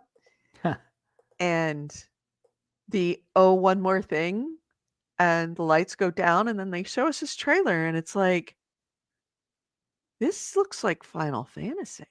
This really looks like Final Fantasy. And then some people realized it was Final Fantasy, and the screaming in that room, because it was a fairly small room. It's probably 300 people tops. The screaming was over the top. Like we walked out deaf because nobody could believe that Final Fantasy was coming to Xbox. It was huge. The biggest thing I've been present for a huge announcement ever. And it was, those days are going to be gone. Yeah. It's a shame. That's a problem with video games now. It's all a bunch of adults. It's all a bunch of fucking grown-ups. All of a sudden, games started to make $1 billion, and then the grown-ups started to get in the room and tell us how to do stuff. I did see an infographic that was like tracking the number of people who say they play games or like follow games over generations, and it was like baby boomers 40%, and there's like Gen X 60%, millennials 84%, this, and it, like the current generation is like 95% of people would call themselves a gamer. 74% like don't call themselves gamers, but would watch a game streamer. And it was just like, oh, this is a level of mainstream that's like, yes, gamer is basically everyone. Everyone plays games. The industry has like ballooned to a degree. People play games the way people watch movies, right? No one says, "I'm a movie watcher." It's like, no, you just assume that that's something people do in their free time because everyone does it. Right. Yeah. The grown-ups got involved. Yep. The The money MBAs people, and the Riccatellos and the Kotiks and fucking the Ricket widget Pillows and salespeople that Kotex. Yep. yeah. We're gonna have to start our own medium and make it all full of a bunch of crazy renegades. What do we It'll do? happen. VR? Should we get into mind hacking, or Mind hacking. or has Elon Musk VR's already ruined that? mainstreamed. It's gonna be, I mean, okay. Get your pen out, AC Wraith, because this is probably gonna be something that you're gonna have to refer to after I'm dead. The metaverse is gonna happen. Yeah, when everyone It's not switches to gonna be Unreal. yeah, it's not gonna be Facebook's, that's for sure. But there's gonna be a metaverse, and when that happens, it's gonna be not the way that big companies want it to be, where they throw a bunch of money at it and everybody shows up. It's gonna be something small. The way that, like, Discord developed, where it started out kinda small with a bunch of people feeling a need that wasn't being met to do something slightly better, and then it's slowly, organically becoming bigger and bigger. A bit like Google, like Sergey Brin. Are they just like, I have a better idea. I'm just going to start it small and build it. And that's what the metaverse is going to be. And it's going to happen. And that's where that feeling, I think, is going to come back. Hmm. Although, I don't know, because there's enough people that care about the metaverse that anytime that there looks like to be something, in order to have that same feeling, that same kind of like out on the edge kind of doing stuff, um, it has to be something that is dismissed as being beneath everybody, like video games were. Hmm. It's like, oh, that's kid stuff. Like, no reasonable like company could get involved with games. Like, yeah, I mean, maybe if you put them in an arcade, like it slowly grew organically, a bit like drones were, except there's enough tech money to come in that kind of fucked it up, where if they just left drones to grow organically, it would have been gone actually taken longer, but been better. Because you don't have all this fake money propping up bad ideas. The metaverse will begin with TikTok. The metaverse isn't going to begin with TikTok. The metaverse is going to begin Something with small somebody, that people dismiss. right? Something small people dismiss that slowly gains ground. Like Burning Man. It's just going to be this thing out in the desert that everybody goes, you're a fucking bunch of fucking dirty hippies. And then P. Diddy shows up. And then next thing you know, it's big business. What's that I've heard a lot of people talk about it in relation to Twitter and Twitter alternatives. There's like an API aspect that I think Mastodon uses, but it's like a kind of low-level internet infrastructure thing that is it's compatible across a wide range of stuff. What the heck was that called?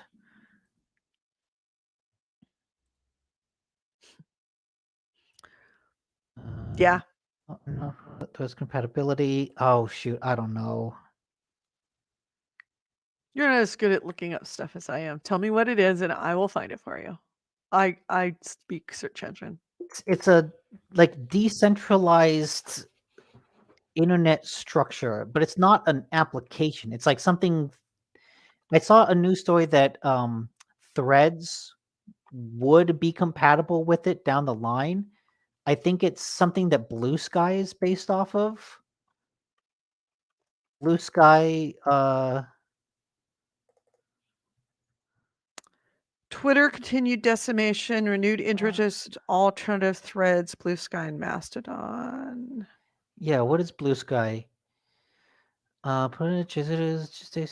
Decentralized web ecosystem. Yeah, but it's like a specific type of one.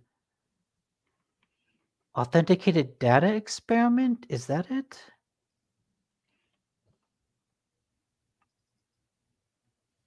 Is it ADX?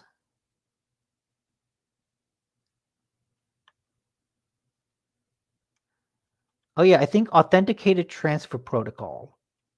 I think that's what it is. Authenticated data experiment. ATP. Yeah. Yeah, it's alternative model that empowers users and reduces reliance on central authorities. Yeah, the Authenticated Transfer Protocol is a generic federated protocol for building open social media applications. Some recurring themes and features are self-authenticating data, identity. Basically, it's like a low-level internet structure thing that other people could get data from. And so instead of like it's the metaverse, right? Where a whole bunch of companies are compatible with it, which means they're compatible with each other. Right. There's a couple of apps that are like that for no code, low code business automations that will integrate things like QuickBooks and Airtable and a bunch of other things. Like essentially everything else will talk to each other through it. And I can't remember the name of it, but there's a system that's like that in business for business apps. That's the metaverse right there. Yeah. Yeah. And that's probably how the metaverse is going to start, with one of these little teeny tiny like middlemen companies, and where everything can connect to it. And that's how we're going to see it. It's probably not going to happen. It may not happen in my lifetime, or at least, where I'm going to be old and, not old folks home. So this probably might be something you're going to have to refer to later after I die, posthumously. But the metaverse, I think, is absolutely going to happen. So as much as I also believe that the equivalent of a Google Glass, or maybe even Google Contacts, like where you're actually, because that's going to happen. Then again, we also thought jetpacks were going to happen too. But I really do think that there's going to either be implants or some kind of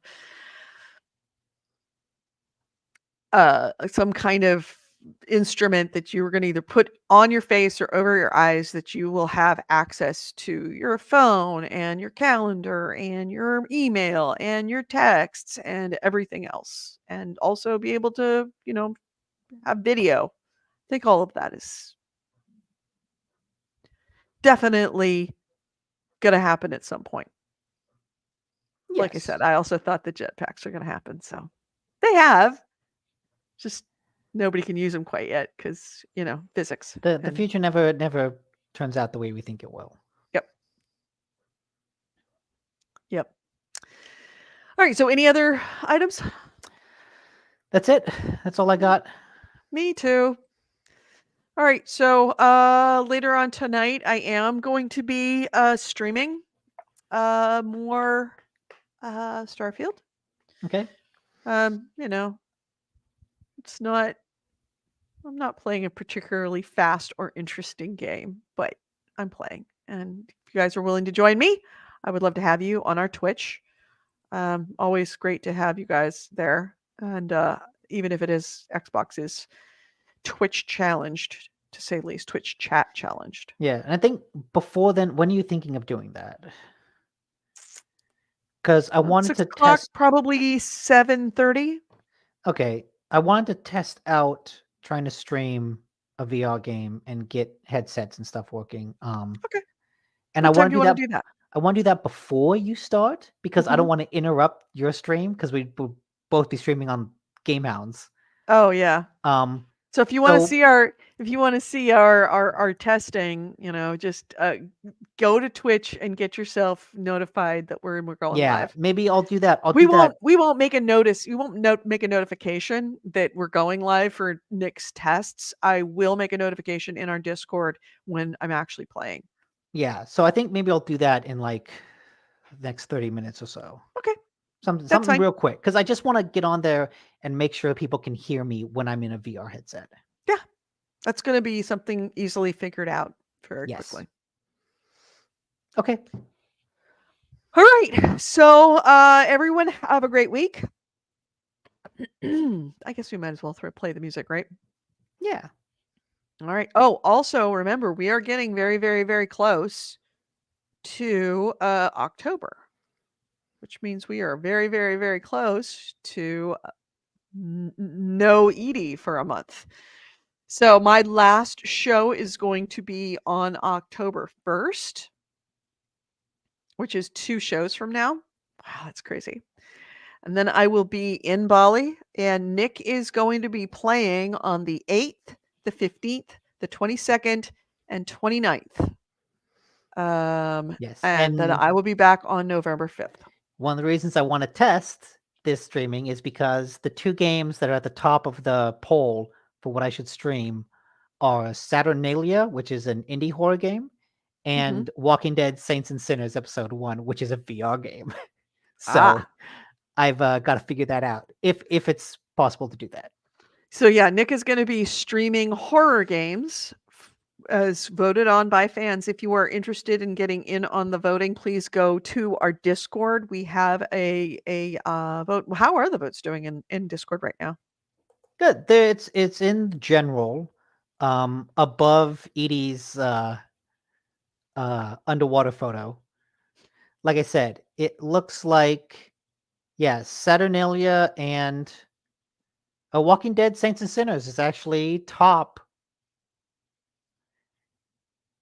Top choice right now? Yeah, top choice. So if you would like I to will probably play a variety of games over the 4 weeks. But if Walking Dead is at the top, maybe I'll spend a couple weeks doing that one. Yeah, if you are interested in getting in on the vote and helping pick what game Nick will be streaming, you can get in on our Discord. There's our poll right there. So you can go to our Discord, join it, and vote. And he's got, as you see, we got Callisto Protocol, Dead Space, Cosmodread, Saturnalia, Ad Infinitum, The Forest, spelled wrong. Nick does not know how to spell forest. I don't know what we're talking about. That's how the game spells it. Really? With 2 R's? Yes. I don't believe you. Horror game, The Forest. It is with 1. The Forest has got 1 R. I don't believe you. Okay, you can not believe me, but that does not change the fact. I think the developer. This does not change the fact that Forest is spelled with 1 R. The developer misspelled it. No. Yes. So yeah, if you're interested in voting, please do that. And then also again, 4 weeks in October, same bat time, same bat channel, everything the same, except there's going to be no Edie and 100% more horror game. Yes, I will be streaming this on Twitch, which I guess that means no YouTube, because I think PlayStation only streams to Twitch, not to Right, both. and that's fine. Yeah. So yeah, go if you have not signed up for our Twitch, please go to our Twitch and do that. There it is. The Twitch is right down there, not the YouTube part, but go to the Twitch and sign up and log in and subscribe. I think one caveat, and I'll try to make it up at a different point in time, but I won't be streaming the 22nd because I will be in Vegas with Rachel for that weekend. Nice. But I will make it up by streaming maybe on Friday or Monday that time. So okay. Yeah. So yeah, I'll put it another in the reason why you should get on the Discord, so that way if Nick has to make some announcements like that, then he'll be able to do that. I am going to try to log in, and it may very well be. Now it would probably be in the middle of the night, but my trusty GoPro that went underwater with me last on Friday, cool. It does stream. So if I have a good enough stream, I may cruise around with you guys in Bali. It would be cool just to see, hey, this is the resort. This is where I'm staying. This is what I'm doing. Yep. And I mean, it's not going to be a resort. It's that's right. You're staying with a family. Yeah, we're staying in our own Airbnb, but we're not in a resort. We're all over. So, if I can get a good enough stream, especially if I can get a good enough stream with my phone, I would take you all on a streaming trip with my cell phone and on a motorbike and just drive around. Show us downtown Bali. Mm-hmm. Well, it's like saying downtown United States. I know. But yeah, I would, if at the very least, I would miss you guys for a month if I didn't talk to some of you. So I'll be out and about and showing you stuff, and happy to do so. And if not, then I'll just be uploading it to YouTube and maybe to Twitch. Who knows? We won't know until we get there, but it should be fun. I've actually been thinking of starting a YouTube channel that is completely separate from GameHounds. And I will talk. Well, there's only 3 of us right now, so no one's going to steal this idea. So I bought my GoPro for a couple reasons. One, obviously the trip. But the main reason is because I have it on my shoulder.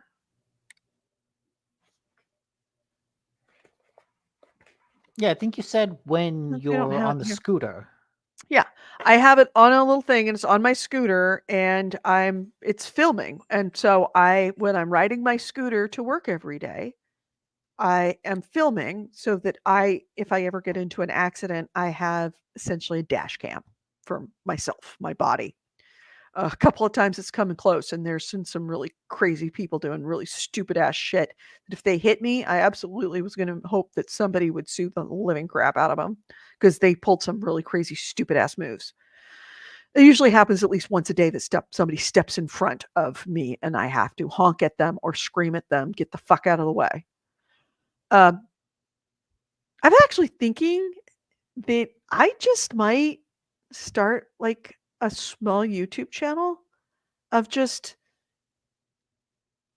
my driving through, my riding through cities. So like, every day is different, same route, different day, or different events happen. Of people doing stupid ass shit. And then sometimes I'm on some streets, sometimes I'm on other streets.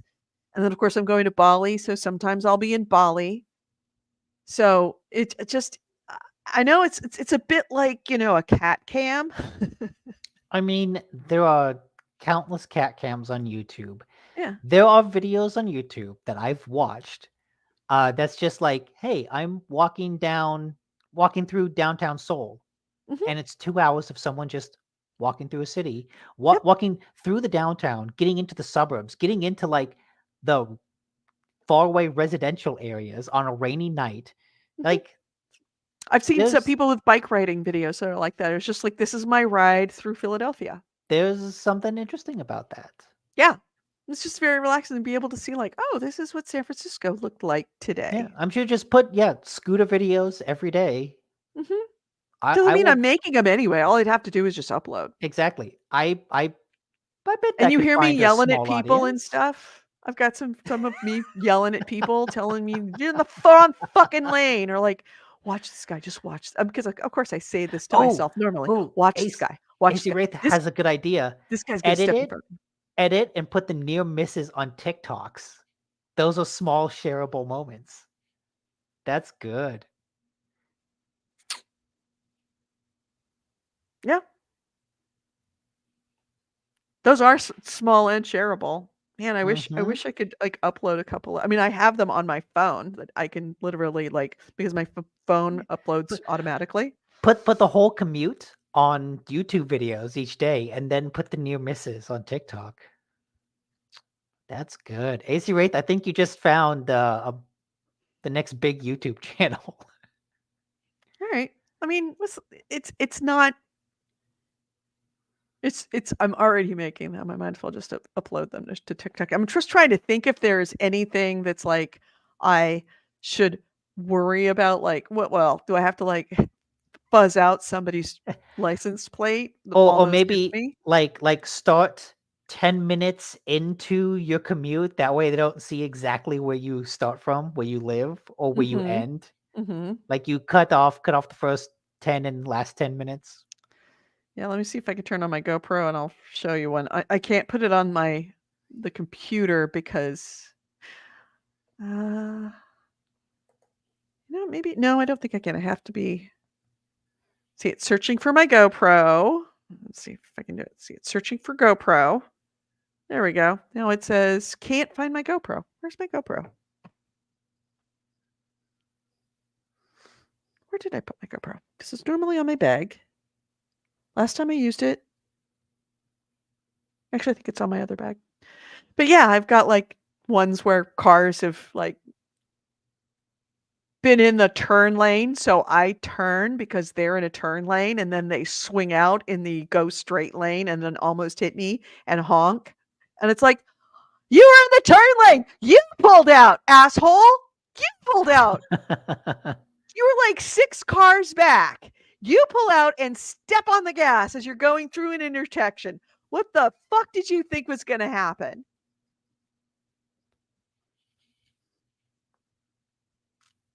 Or people getting out of a taxi and stepping, like their Uber pulls up. And then they open up the door and jump out of the car, and they jump out into a green bike lane where everybody's shooting by at 20 miles an hour. And they're like, and of course I have a very obnoxious horn on my scooter. And so I beep at them and they're like, oh, it's like, you didn't notice the bike lane? You passed us all when you were pulling up. Didn't notice there were bikes all going 20 miles an hour. So, keep searching for another 20 minutes. We haven't had a 4 show for as long as I can remember. Shut up. I'm leaving. All right. We will talk to you all later. Have a great week. Oh yeah, no, I have to do the out. Okay, we're gonna do the out. We're gonna do the out. We're doing it out. Let's close this out. You've been listening to GameHounds, episode 692. We did record this on Sunday, September 17th, 2023. I've been Edie Sellers. With me has been Nick Nicola. Ways to get a hold of us, gamehounds.net is our website. GameHounds@gmail.com is our email. We record this show live every Sunday at 2 p.m. Pacific, 5 p.m. Eastern on Twitch and on YouTube. On Twitch, we are the GameHounds. On YouTube, we're GameHounds Vids, VIDS is in videos. We'd love to have you join us. Please do so. Thank you to everybody who was in the chat room. Also, if you would like to sponsor us, couple ways to do it. One, if you subscribe, please subscribe. If you haven't already liked and subscribed, if you like what we're seeing, please like. And we'd love to have you subscribe, whether it be on YouTube or on Twitch. But if you would like to support us, if you have Amazon Prime and you haven't given away your free Prime Twitch membership subscription, might I recommend you do it for us? We would appreciate it. Because yes, we do get a little bit of money out for that every single month. And yes, it does help. Also, you can go to Patreon, patreon.com/GameHounds. We are Patreon sponsored. It is because of our sponsors that we can pay for a number of the systems and services that we use. Because yes, they are subscriptions. So I do want to say thank our patrons: Drew, Johan Lundgren, Peter Camo, Chunder from Down Under, Nick Sylvain, Terry Sweeten, the Lemon of Truth.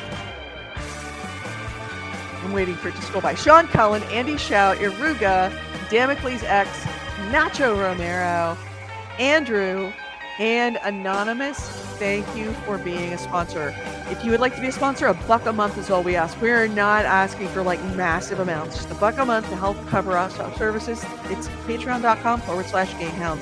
And of course, the easier way to do it is just subscribe to us on Twitch.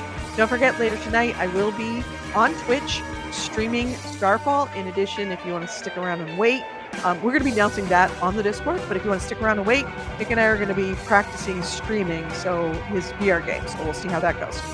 Have a great week, everyone. Please take care of yourself. Don't get hit by a car like I do almost every single day, and cover your mouth when you sneeze and everything, because COVID's real. It's out there. We love you. We don't want to lose any of you. Have a great week, everyone. Bye-bye.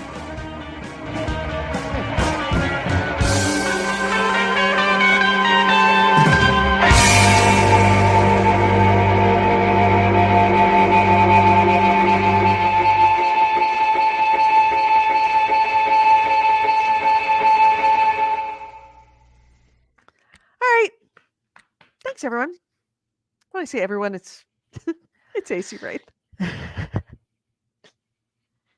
Look, Uh, we've been going for 3 hours and 44 minutes. Everyone else is like, oh, Yeah. fuck this, I'm out. Yeah, they can't stand the sound of our voice anymore. All right, I'm gonna get off and I'm gonna go piddle and poop my dogs, and then Okay.